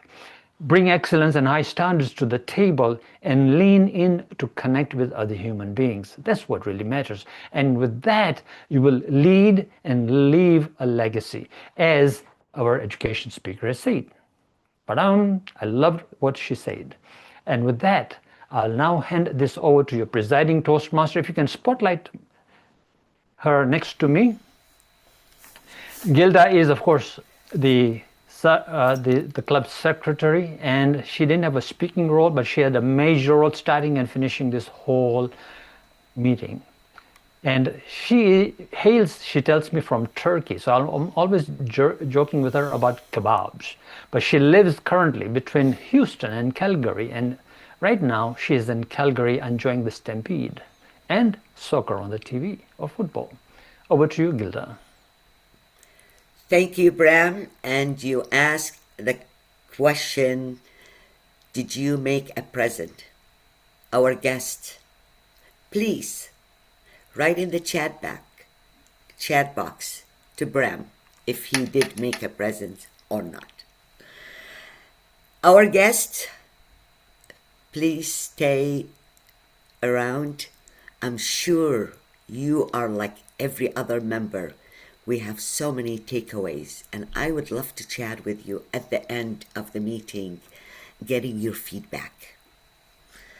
And now, thank you, Toastmaster of the Day, our educational speaker, and all the speakers for the outstanding, amazing speeches and takeaways for all of us when you spoke today in this meeting.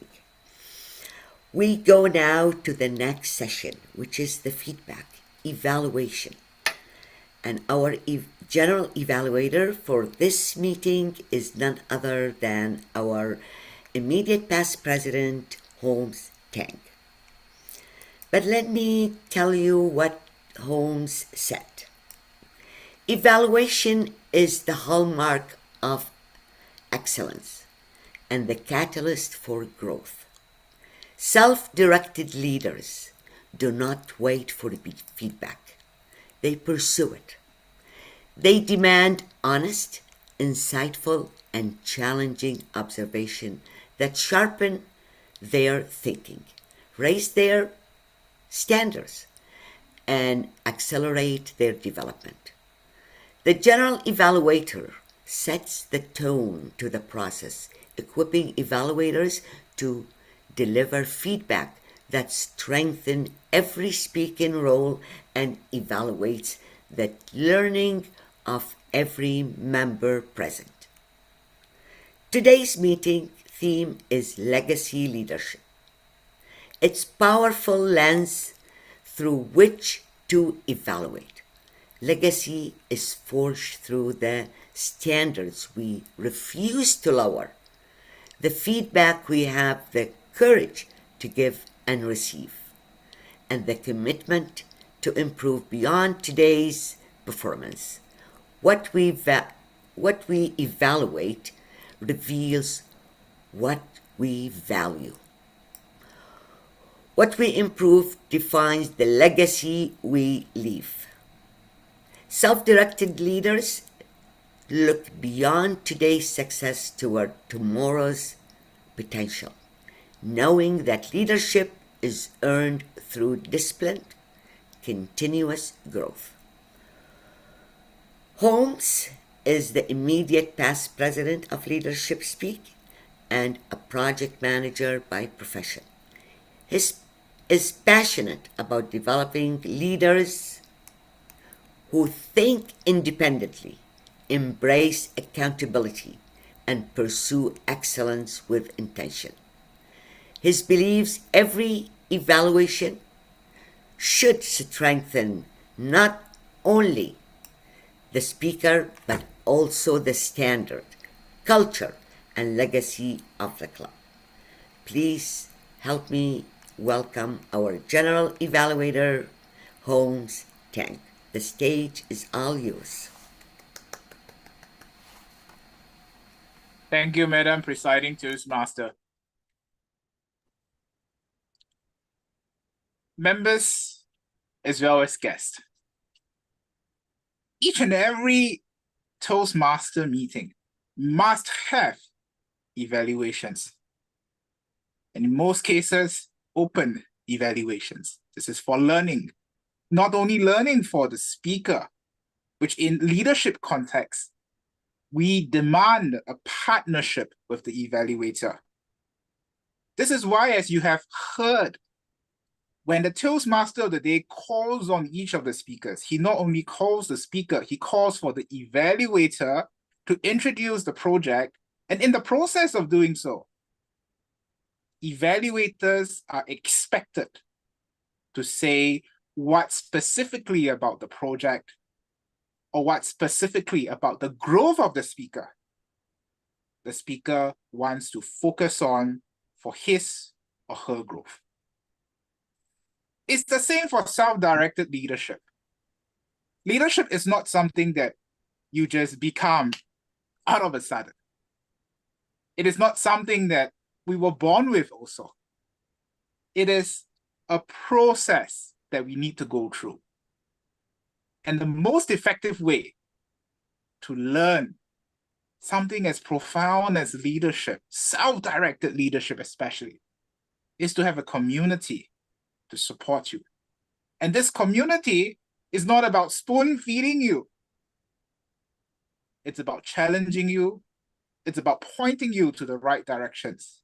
It's about each other doing our best to be fellow role models in terms of the learning process to be better self-directed leaders. What does this mean for each of us here as we move into the evaluations? The evaluations is a modeling process whereby we listen out for what are the evaluators actually valuing when they listen to a communicator. If you want to improve your own evaluation, also think, to what extent would you say something the same? Would you even focus on the same things for those speakers? Write your own notes. And I highly encourage you, members and guests, send also your comments, be it for the speaker or for the evaluator, in the meeting chat. And especially if you know guests, if you know some of the members, text them personally. And for members, it is expected that you will be reaching out to other members to share your feedback. In the evaluation segment, I'll be calling out each evaluator from the evaluator of the toast all the way to the evaluator of the fourth speaker. After each evaluation, I will give a brief 1-minute evaluation of the evaluator, before moving on to the next. I will end off my evaluation section with a general evaluation of the entire meeting.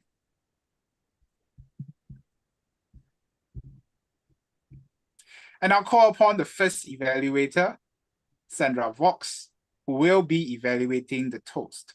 Sandra says, if we lead confidently and passionately and skillfully engaging our team, legacy will follow. Sandra, share with us your feedback for the toast. Thank you. And thank you, Rashmi. Look at you, look at you, look at you. Relaxed and smiling and passionately reaching through to me, even through Zoom. Now, the purpose of the toast, of course, is to celebrate and speak to the theme of the gathering, which today is legacy leadership. And Rashmi asked me particularly to watch for her confidence, which really has blossomed. It was beautiful, standing there and just filling and claiming her space. Rashmi, you did a great job there. And delivering impactful and meaningful toast. I have to tell you, you had it organized so well, you were relaxed, and I know that we talked about this in the past, about individual words. For once, on down towards about 2/3 of the way through, you were starting to be word by word and pumping that word by word. But for the first 2/3 or even 3/4, you were in the flow. You've practiced taking a phrase and putting it into a flow. And it showed. Your toast flowed through and was meaningful to me. The voice of our quarterly magazine, reflection of the club, which is really a good way to bring what you've done in your own club into Leadership Speak as well. It's not just a one-way path. Leadership doesn't know everything. We learn from our guests and from our people bringing in their club experience. And it was really excellent to have the dare, elevate, and shine. That stood out for me. Dare, elevate, and shine. So here's a gift over to Leadership Speak from another club through the reflection of a member who's stepping up to the plate and experimenting and using Toastmasters as the laboratory it's meant to be. Rashmi, you did that beautifully. You spoke about the voice of our quarterly magazine, ways to honor members of your club. And every time you were doing that and pulling it in, I could see how it was a gift to Leadership Speak. And by delivering that gift to Leadership Speak, we're able to take it out to our own community clubs. The gift flows through. And that's what you delivered today. It was powerful. And as you listen to the replay, you're going to just get more and more flow. When you listen to your replay, do it with just listening. And then another time, do it with just the sound off and just watching.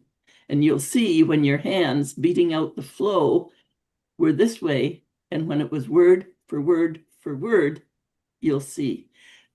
These recordings are gold, absolute gold. But overall, I was so impressed.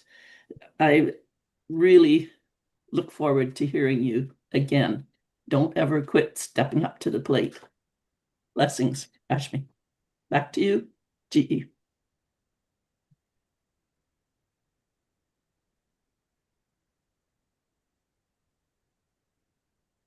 Sandra, you mentioned to me that your evaluator learning was focused on whether you were encouraging at the same time. What are some of the useful feedback that you want to be useful to the speaking role? Encouraging part is a definite yes. You started with an empathetic voice. Look at you, look at you, look at you. You connected with the speaker, and I would not only say the speaker, but with all the audience, myself included.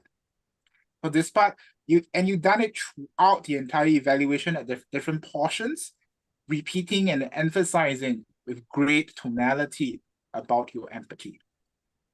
Where I would challenge you is that there were some terms and words that you use. For example, great job there, impactful toast, and you ended the point there without elaborating. What exactly was the greatest part or the most impactful part for you? You were moving slightly around in the encouragement, and then towards your listen, as you encourage the toast, Rashmi, to listen again. I was hoping for one or two things in which you will point out what do you imagine Rashmi would gain out of that listening. Although I'm sure you will continue your conversation with Rashmi in private, as well as encourage her learning further, this leaves a bit of suspense for us audience who are not part of the picture. Perhaps in your future evaluation, you could share some of the little secrets that you have with us. Thank you so much. Thank you. Our next evaluator is Hannah Smith, who will be evaluating our Toastmaster of the day. Hannah says, Leadership Speak has established a legacy that it will continue to maintain. And I definitely agree with Hannah. Let's hear from Hannah and the feedback for the TMOD. Hannah, over to you. Hosts, guests, and Brahm. The WhatsApp group for this meeting was formed early, allowing all speakers and role players to connect swiftly and work together efficiently. And this was clear as the agenda was completed well ahead of schedule. It is truly a recommendable achievement. Well done. Congratulations. And the agenda, if you notice, has been updated to include a new presiding Toastmaster role, which consolidates several previously separated roles. Brahm has requested that all role players remove their titles and display only their names. And this emphasizes our unity as a family without titles. The engaging word of the day, stewardship, fosters trust and care among leadership members. Brahm has invited the visitors to sign the guest book and encourage them to join, warmly also welcoming returning members, all of which fosters a sense of belonging to this family, Leadership Speak. Brahm excelled deliberately fostering a welcoming atmosphere for both role players and speakers, because before the speakers gained that momentum to speak, he invited everyone to share a brief thought on the theme legacy leadership. And this provided enough background to help them feel comfortable. And this remarkable and effective approach broke the ice, eased the nervousness, and encouraged participants to contribute with confidence. On our Thursday training sessions, Brahm invited to verbally announce that his goals are being comfortable to make mistakes and getting on with it, connecting with the guests. And connecting is the key word to learn accountability and responsibility quickly. I close off with these words: unbuckle your seats as we advance into the 5th year of Leadership Speak, concentrating on developing a legacy of self-directed leaders who align with our mandate, leaving a lasting impact. Holmes?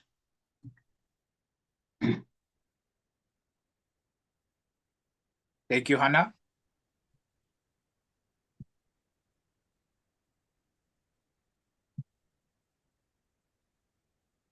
Thank you, Zoomaster.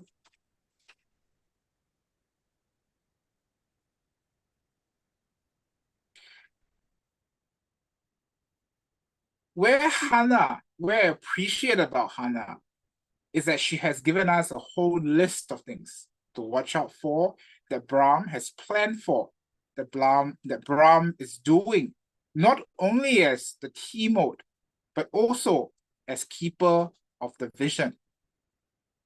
Members and guests, I just want to emphasize on this term again, that in this particular year ahead, we do not have a club president per se, but we have a presidential team, which is guided by keeper of the vision.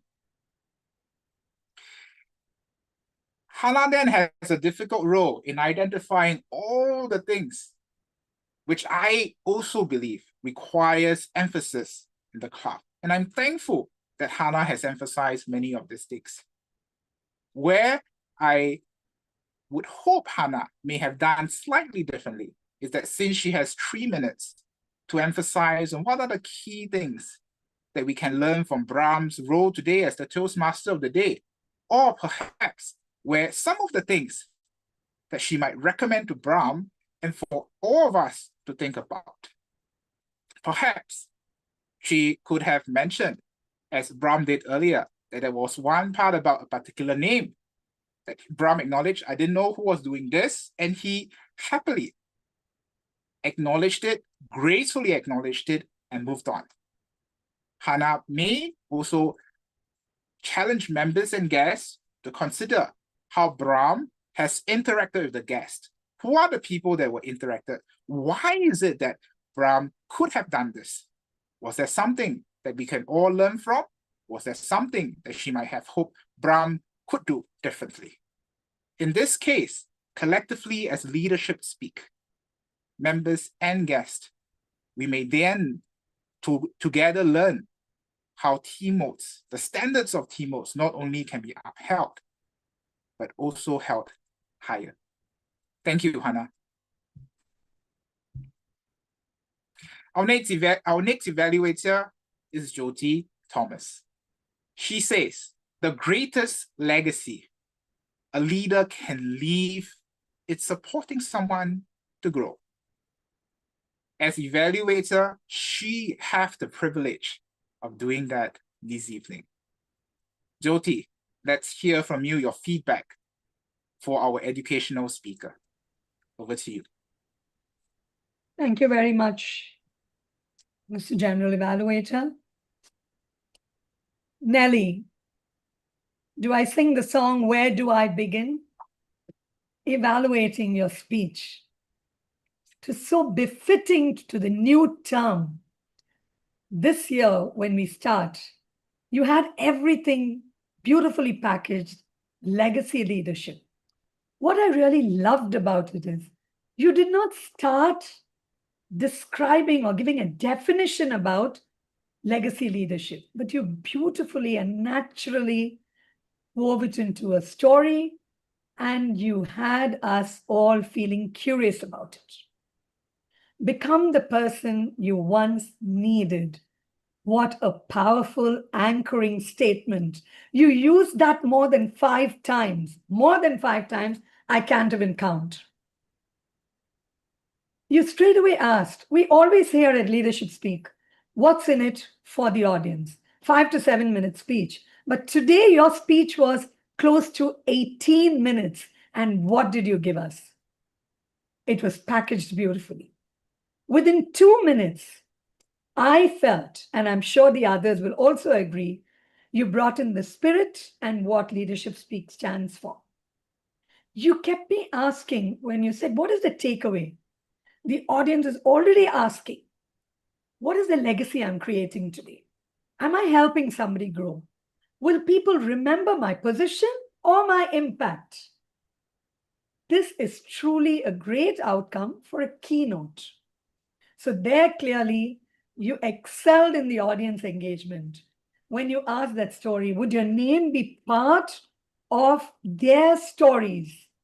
That immediately made me shift and think, you reflect, is it on my leadership journey or everybody else's? You left us at the end with a challenge, the power of 3, where you mentioned, don't wait to be a president. Don't wait for experience. The 3 times you mentioned that. What can I say for recommendations? that will just be not right. Because for a keynote, we don't use the regular recommendation. But what I would have loved to see is you had this beautiful musical voice, soft. So there were times when you stepped back, I was not able to hear you. And that dipped when you came softly saying, I wish you can raise that. Memorable quotes, particularly, would you be part of somebody's story? To summarize, I would say you left us with a message, the challenge that you said, don't wait. I think overall the speech for the opening for 26-27, you gave a little handbook to say, this is the recommendation, go ahead and use it. And I truly enjoyed the 17 minutes. Thank you, Nelly. You made me feel inspired.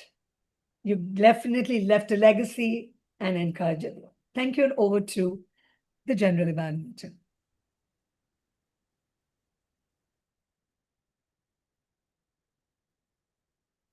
Jyoti, in your learning goal, you mentioned about observing 3 key points and delivering them respectfully. I'm going to just challenge you, Jyoti. At your stage, you're beyond this.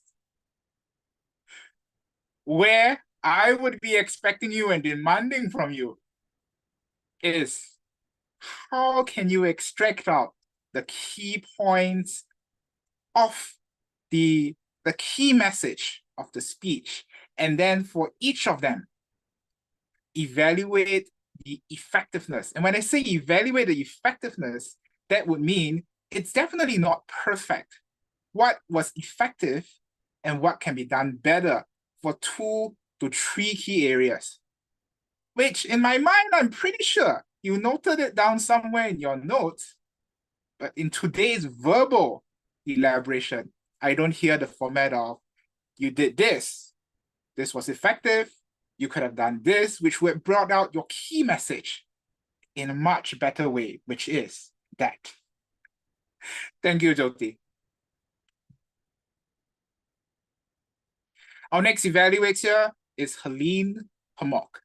She says, she believes that the greatest legacy a leader can leave is not personal recognition, but the confidence, the opportunities, and the growth that the leaders can inspire in others.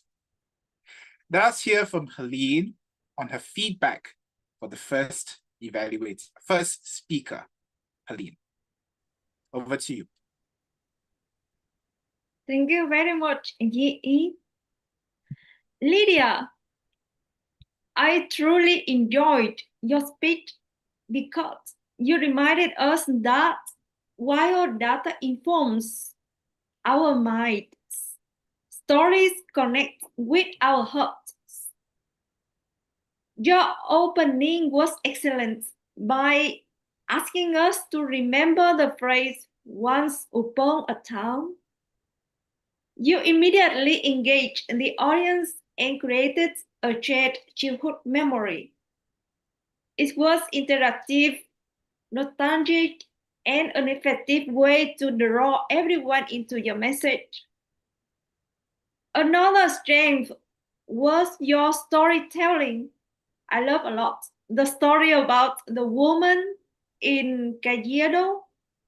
I remember that word was vivid, authentic, and emotionally powerful. Rather than simply telling us that listening is important, you demonstrated it through a real-life example.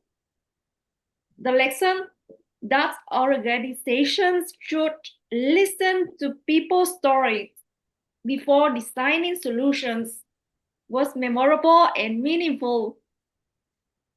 I was thinking about suggestions for you, and I think suggestions is to strengthen your conclusion.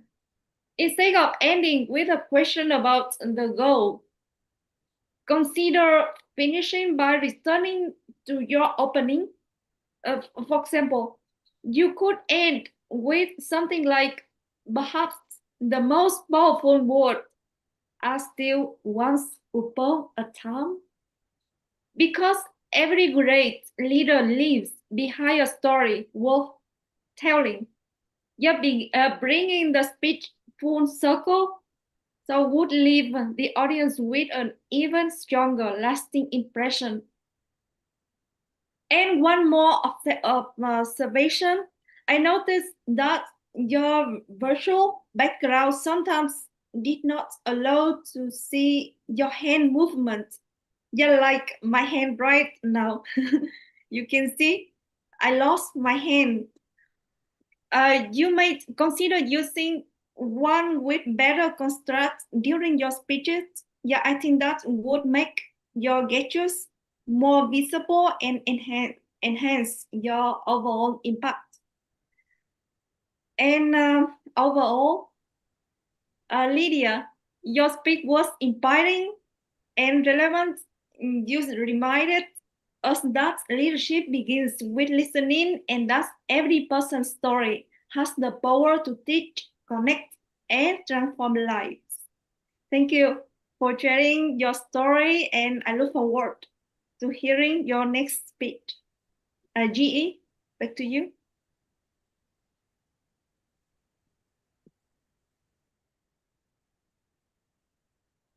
Aline, you wanted to strengthen your observation skills through identifying key aspects of the speaker's strengths as well as recommendations that you have.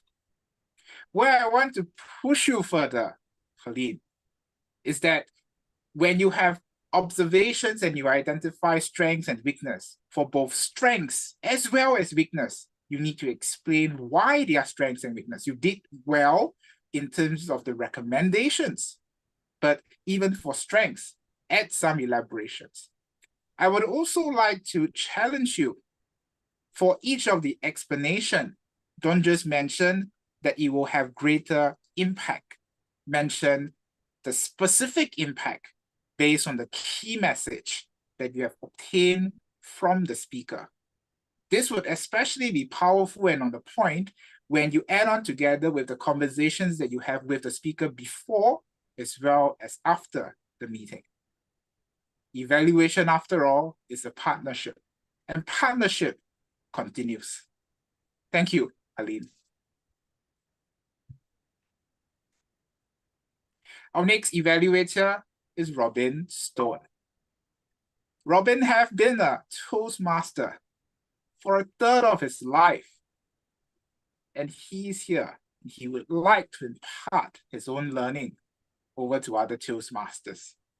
Let us hear from Robin and his evaluation for the second speaker. Robin, over to you.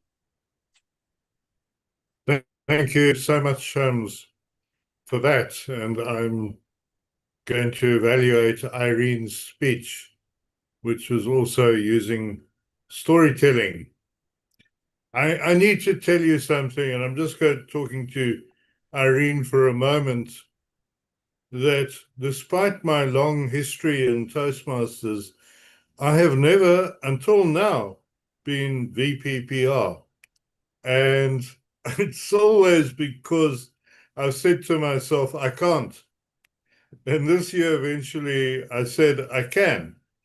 And so your speech actually spoke directly to me. And this is an important point because part of what you were trying to do is the project is actually connect with storytelling, and it's connecting with the audience. And not only were you doing that, but you were doing that in a very personal way that I could personally relate to. I really appreciated that about this presentation. You did so many things here. You tied it into the theme of legacy leadership. You brought in the idea of stewardship, and you sort of gave us some very real issues. You obviously have thought through this, that you've realized that we don't lead alone, and I've realized that too, and that's why I'm going for it. And you've asked the sort of basic questions we always ask. How did I find out about this club or any club? or anything really, and what is the gap between the impact that it has on me and those who need similar? And I think that's important, and coming down to the idea of changing somebody's life. Now, here's the issue. You asked me to look at your structure, and you will have noticed by now, you spoke for nearly 10 minutes. But here's the thing.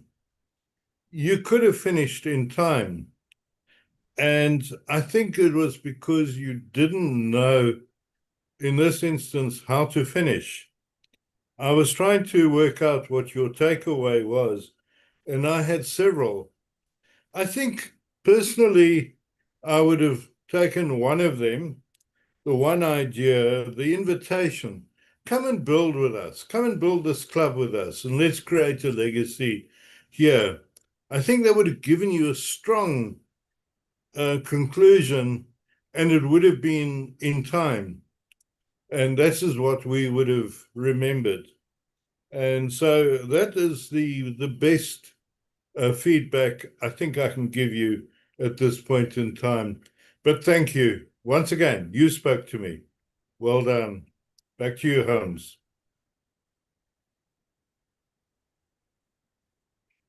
Robin, I'll say something as the past president first, then something as the general evaluator. Based on the first 1 minute or so of the things that you said, I'm expecting you to be joining the PR committee or contributing heavily to the PR committee. So do reach out, do connect, all right? The PR committee does not just require people who are experts in PR. The vision of the club, which Irene has emphasized for this year for PR, is that we all become club ambassadors. And Robin, I'm very certain you, as well as all members here, have sufficient stories, have sufficient experience to be able to become a club ambassador. Please reach out to Irene. Now as GE.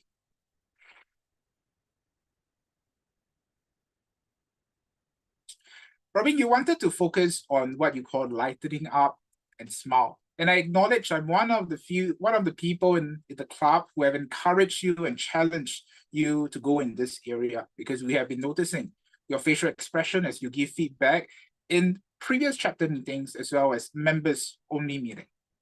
For today's evaluation, I confirm that I see an effort in lightening up, in trying to be more emotional in terms of how you connect with the speaker.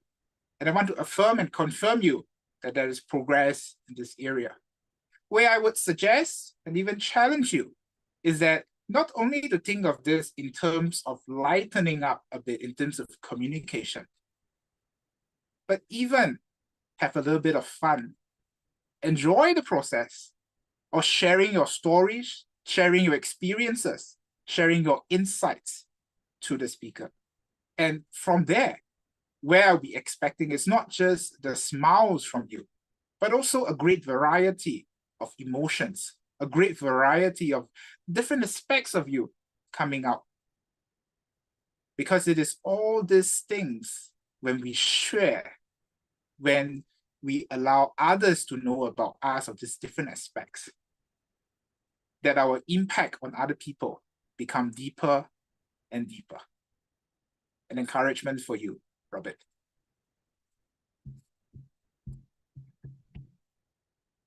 Our next evaluator is Nicole Whyte.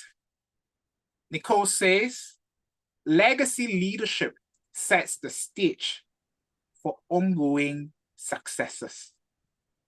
It is an honor to be part of a community that sees its value.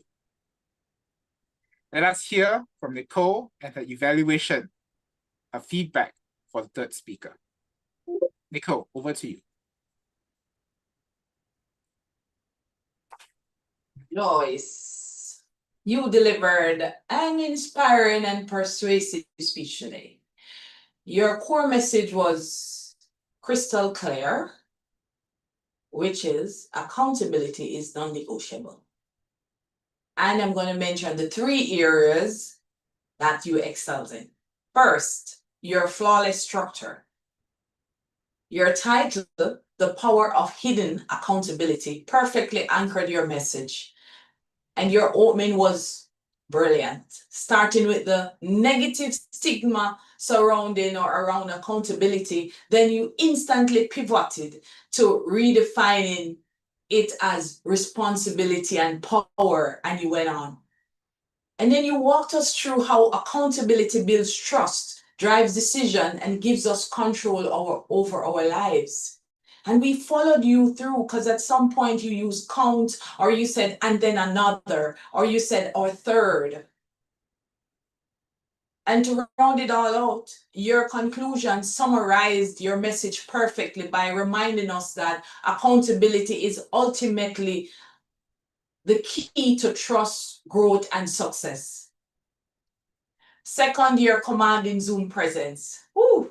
I'm so elated because I know this is something you have been working on and trying to ace over for the past several months, and I'm so proud. You delivered with absolute confidence. Your framing was superb, and your pacing was deliberate with eye contact, much improved.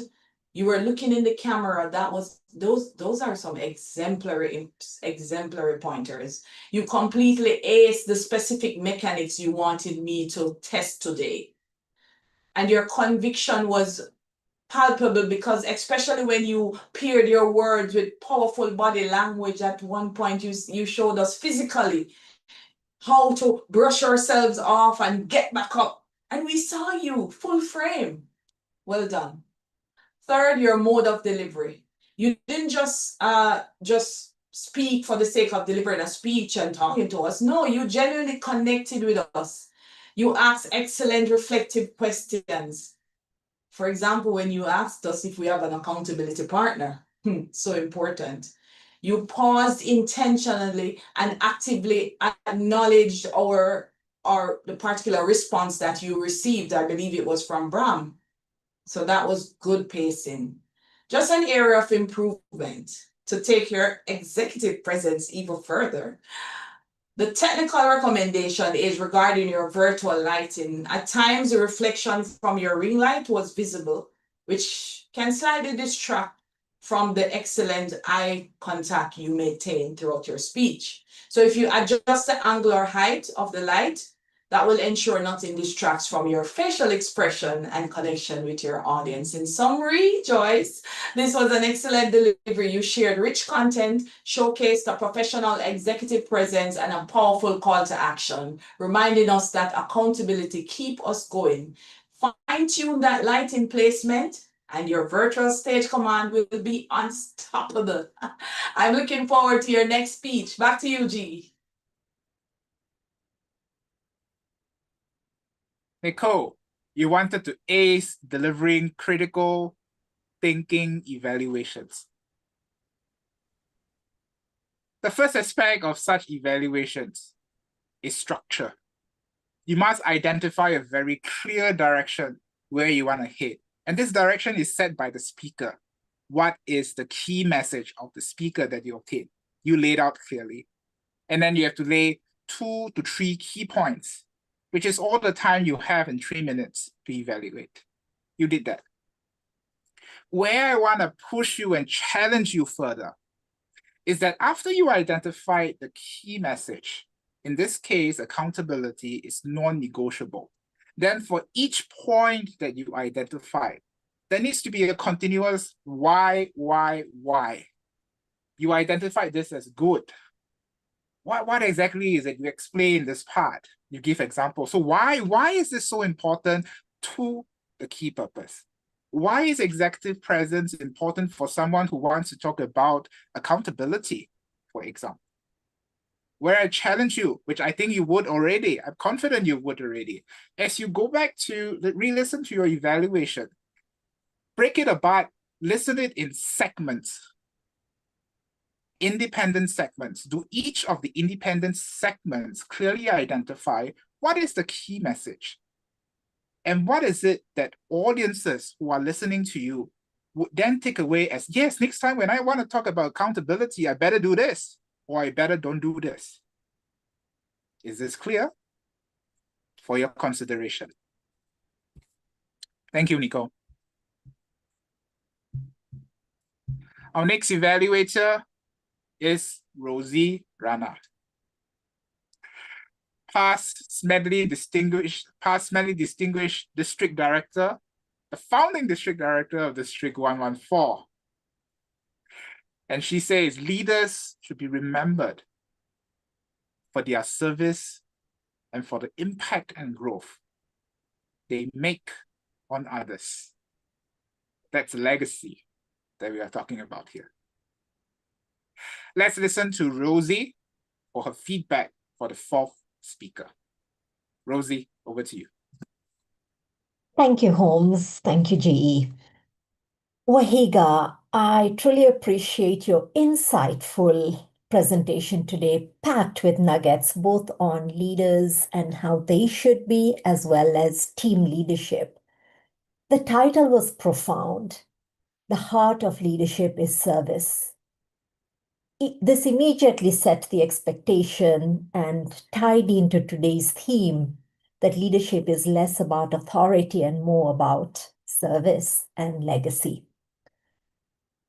I thought your opening was particularly powerful because you referred to impact that leaders make, asked us about it, but then moved quickly to two stories with contrasting styles. One, a not so authentic or not so service-like leader, and then you took time to speak about Mary, and the way you described her genuine commitment to helping others meet their goals truly demonstrated that what servant leadership looks like in practice and what inspired you. So I really liked that. And I liked you wanted to be natural. And so I liked that you were, delivering stories rather than going straight into the script, and you spoke from your heart. And that was like, it worked really well. And then came the nuggets. And again, you were not just simply saying what was on your slide. You built context around everything you were saying. And you had some memorable phrases which were not even on your slides, but things that we will take away. The ones I particularly must stress or that I will take away is trust is the glue that holds a team together. Leadership is not about power. Leadership is not about putting ourselves first, but putting our teams first. And then these are powerful because they all speak to that profound title, service and the like. They are truths we will take away with.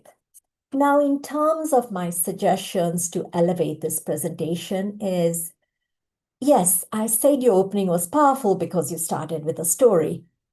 That said, what took away was the fact that what we could see straight on the screen was your title, leadership and service, throughout those stories. I really wish if you do not have the PowerPoint capabilities of being central on the screen, bring it in later. I wish we could see you. I wish you could have engaged us as you told the stories, because you were sort of on the side and we were reading your slide throughout service and leadership. So I really would suggest that. Secondly, because you spoke about Mary and you spoke about her as a servant leader, your slides were largely about leaders' values, as well as team leadership. But you had an opportunity to bring Mary in, to make it relevant, because that stood on its own as a story, and then everything else came as the nuggets. If you brought that in and tied it together, that presentation would have, moved away from being just a basic script to being or basic nuggets to really tying that story. I think that would have added a lot. But in summary, Wahiga, thoughtful, well-organized, clearly and confidently delivered. You demonstrated fantastic understanding and give context on servant leadership and team leadership as well. Your message resonated strongly. So thank you for reminding us that leaders are those who empower others. Elevate it by tying in, bringing in with a beautiful close, the front and the end. Thank you very much, and back to you, Holmes. Oh. Rozy, you mentioned that your focus today is giving comprehensive feedback and meeting speaker learning objectives. I definitely agree in terms of content. You were very rich, and you mentioned in various areas how Wahiga could become a better speaker, a more natural speaker.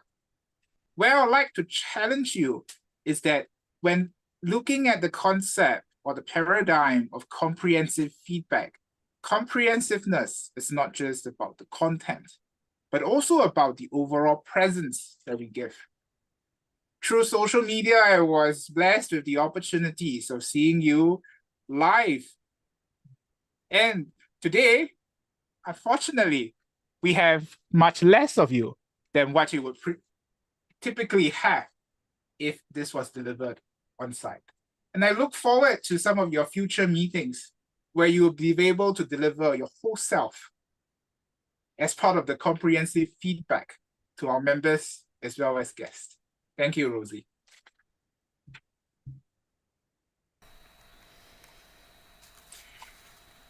Having invited all the evaluators to share their feedback for the different speaking roles, I'd like to have the timer to share with us the time taken by each of the evaluators. I would also like to invite the Zoom master to launch the Zoom poll for the best effort evaluator. I'd like to emphasize a bit because we have a number of guests here. We are not asking for who did the best, but we are asking for, in terms of the entire evaluation, the effort that's taken to give that evaluation, or for members who know the evaluator closely over time, the kind of improvement that is delivered and demonstrated. Who then puts in the most effort? And it's inspiring you in terms of keeping to the standards, living the standards, and even uplifting the standards that we have collectively as a club. Vote for this speaker. Vote for this evaluator. While members and guests continue to vote, I also like to invite the grammarian who was previously already introduced by the TMOD to share her grammarian report. Over to you, grammarian Gada. Thank you, Holmes. Thank you. So I encouraged all speakers to use stewardship, but I've heard like 3 or 4 times for this word usage, Nelly, Irene, and of course, Brahm. However, all speakers used the definition or the meaning of stewardship included in their speeches. I'd like to share some ideas, sentences, and some quotes from the speakers, like became for them what someone become for them, what someone became for you, and also multiply it. During our stories, we talk about problems without a name and find solutions. Start with courage, not with confidence. Reality arrived. Grow into the role. And also, walk over the side of service. Here I like also accountability. Also, it is hidden, but has out impact. Championing their success. Thank you for all your effort. Back to you, G.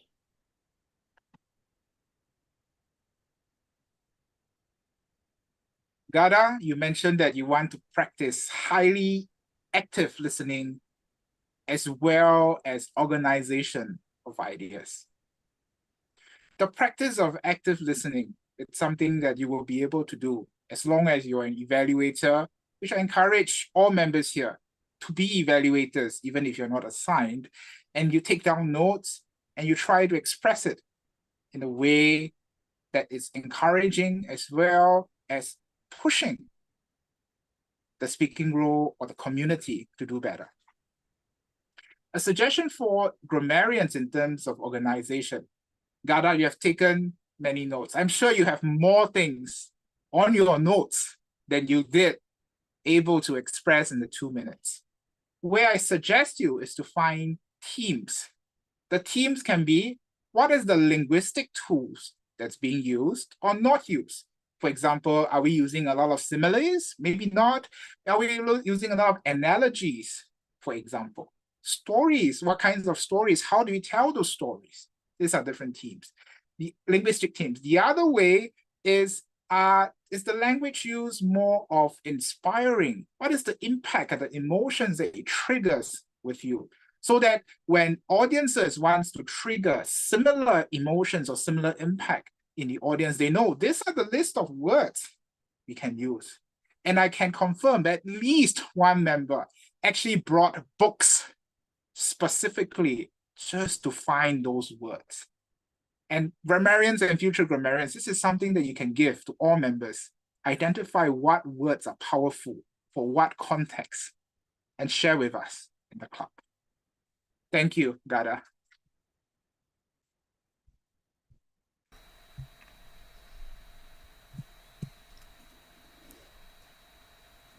I now move into my general evaluation.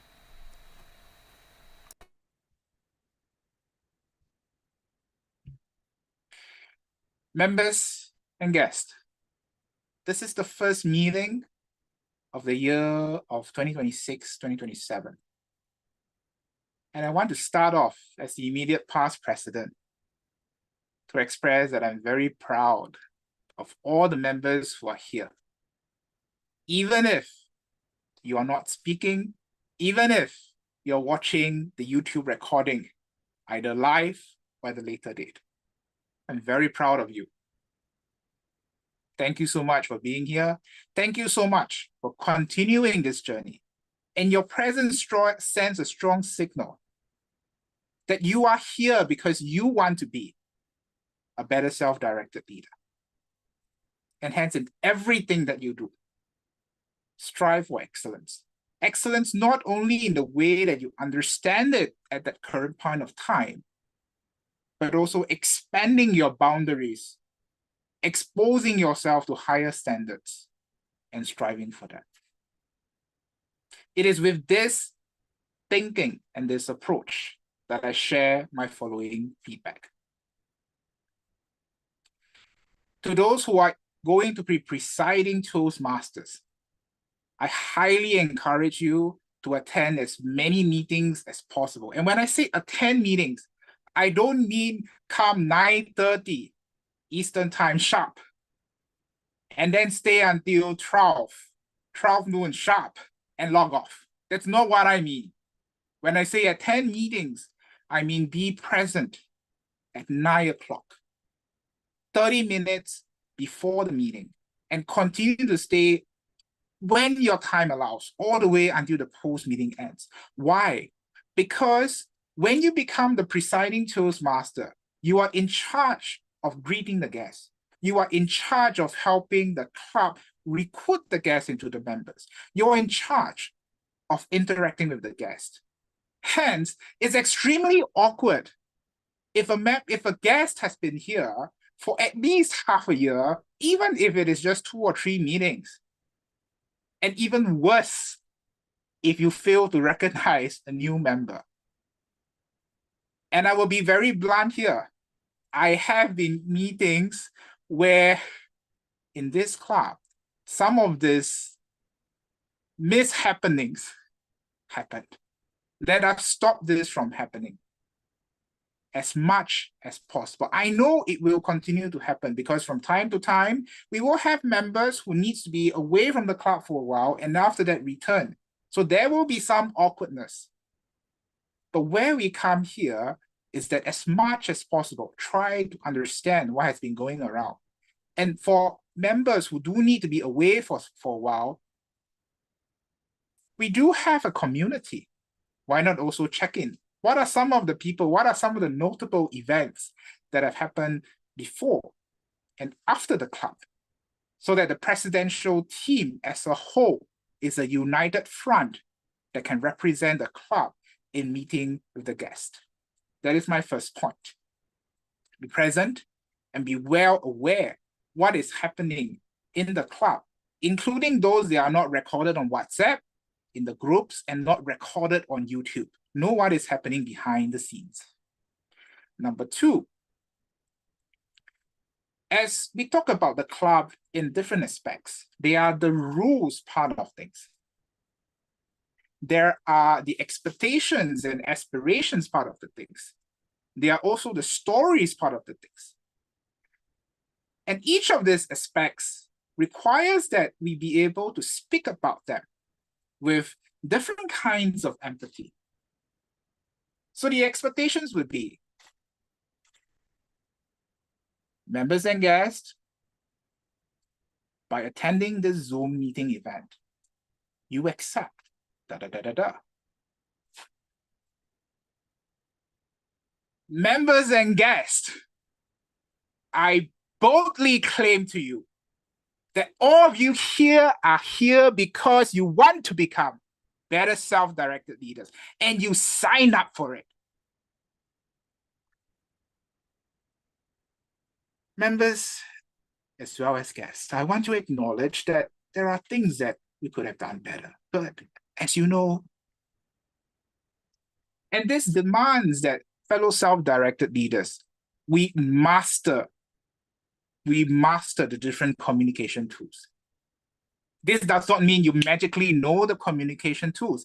This means you deliberately, intentionally try over time. And this is why you not only need the evaluators that have been assigned to you, you need evaluators that you will personally look out for and reach out for.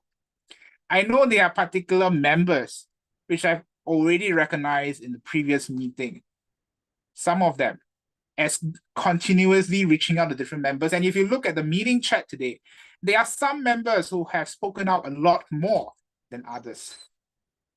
Members, the expectation is that all of us do it. Not one, not two, not three, but all of us share what are some of the things that we can all do better.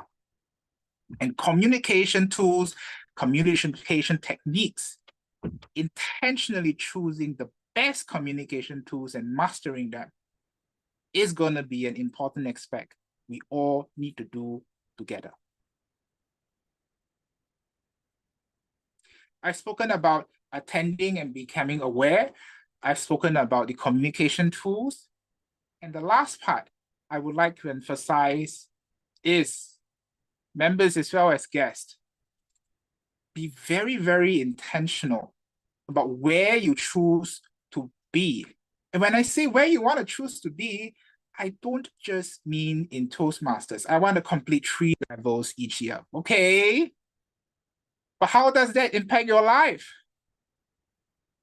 Be very intentional about where you want to be. And this is the value of where this club will be. Self-directed leadership starts with yourself, your goals. And Leadership Speak is an experimental ground where you try out different things to become the self-directed leader you need for your life. We have heard from Brahm, we have heard from our executive committee about some of their aspirations, goals, and dreams for the club. And a key takeaway I hope all members and guests get out of today's meeting is then, what is the legacy you want to leave behind? Understand where the club wants to go, but match that to your own personal lives and see where the synergy goes. Leadership Speak is not a club of one person or one executive team. It is the club. It is a collective club by our present as well as our future members. So as a whole, may we leave intentional, effective, and long-lasting legacy for the many years to come. With that, I'd like to hand back the time to our presiding Toastmaster, Gilda Schlah.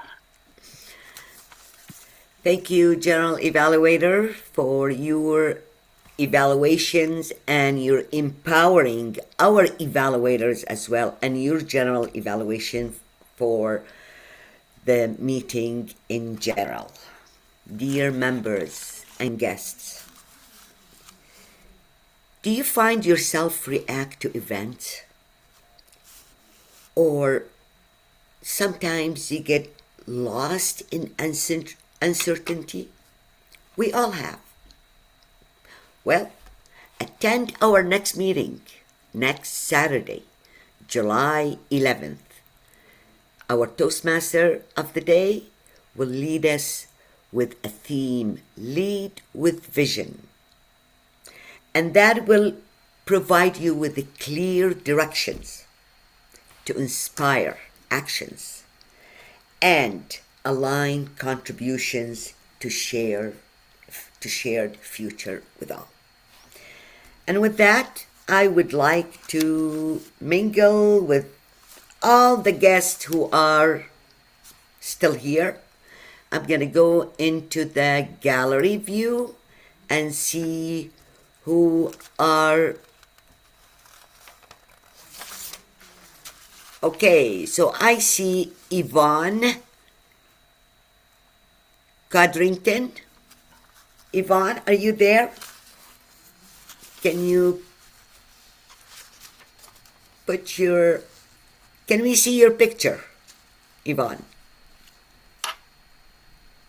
Okay, well, I think we'll wait for Yvonne and let's see if I could spot other. Lydiah, do you? Lydiah, do you? Can you hear me? Can you give us feedback? We'll wait for Lydiah as well. How about Nagla? Nagla, are you there? Yeah, good evening. How are you, Toastmaster? I'm doing excellent. How are you? And tell me, where are you zooming from? Where? I'm coming from Dubai. Oh, from Dubai. No. Yeah. Yeah. I remembered. I think we've seen you. I've seen you before. You've attended. Once, yeah. This is my second time. Yes, that's your second time. Well, we'd love to hear a feedback from you. Tell me, how did you enjoy the meeting today? It Any was takeaway amazing. for you? It's almost 3 hours into the meeting now. And I started with you from the beginning because this is kind of like adding tolerance to the speeches. I wanted very much to join an international Toastmaster club to see different variety. And what I have seen today, it's amazing. Honestly, from all the Toastmasters from the beginning, Toastmaster of the day, the grammarian, the evaluation, the speakers, to be honest, different flavors that brought a new perspective for me. And you're talking about something which is really related to me, leadership legacy. And Toastmaster of the day, he said that this club will always address leadership, and this is something very tempting. It's the topic itself tempting for me. So I liked it very much. Thank you. Did you fill in the guest book? Your information in the guest book? I didn't. But Toastmaster Holmes, him and I, we are in touch. My details with him. Therefore, I didn't add it today because it was added earlier, and plus he sent me all the details. So I'm very close to sign up with you. Yeah. Well, we would love to have you as a guest all the time, and if you sign up with us, that's even better. Thank The you. So you privilege is have mine. filled in the guest Yes, book yes. earlier, and we have the information. Well, Yes. thank you. Thank you. Appreciate it. Thank you, Toastmaster Gilda.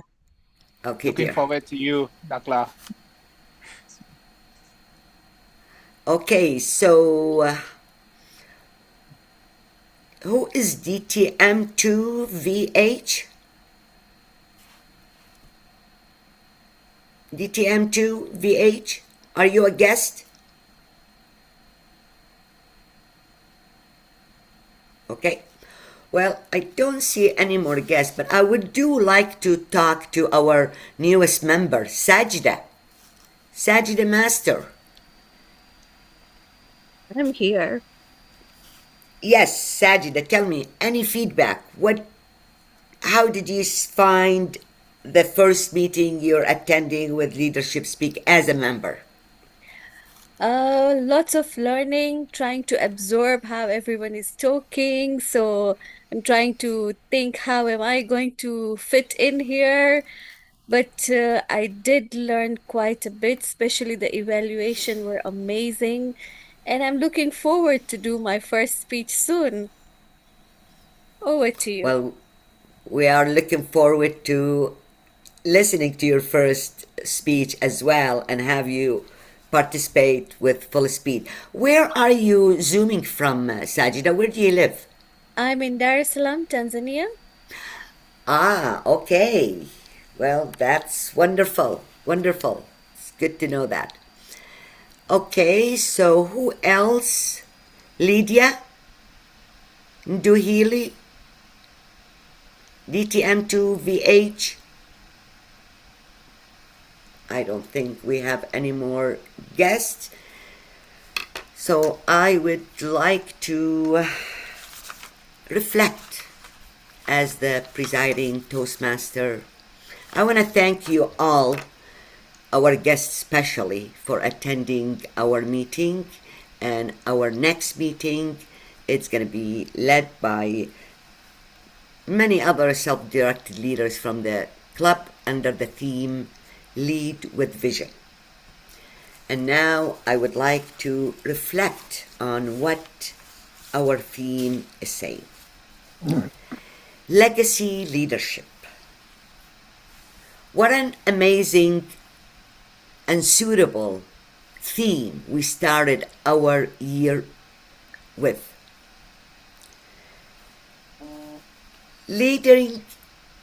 Leadership, legacy leadership. It's leading today with a vision. What's going to happen tomorrow? That's how legacy leaders look at this. Legacy leadership, it's not about the title or our rank or our status. It's about the impact that will outlast us even. Legacy leadership, it's about building people. It's not about the progress or building a progress for others. In leadership speak, we empower. We create system that other can carry on after us even. And that is one of our legacies at Leadership Speak. We share knowledge. We develop self-directed leader. Our educational speaker said it all. Legacy leadership is like planting seeds that will not be picked up by us. It will be picked up, harvested by others. Our legacy is not what we say. It's what we leave behind that keeps growing after us. Thank you all for listening to me. And with the power invested on me, I adjourn our meeting, our first meeting of this year. Thank you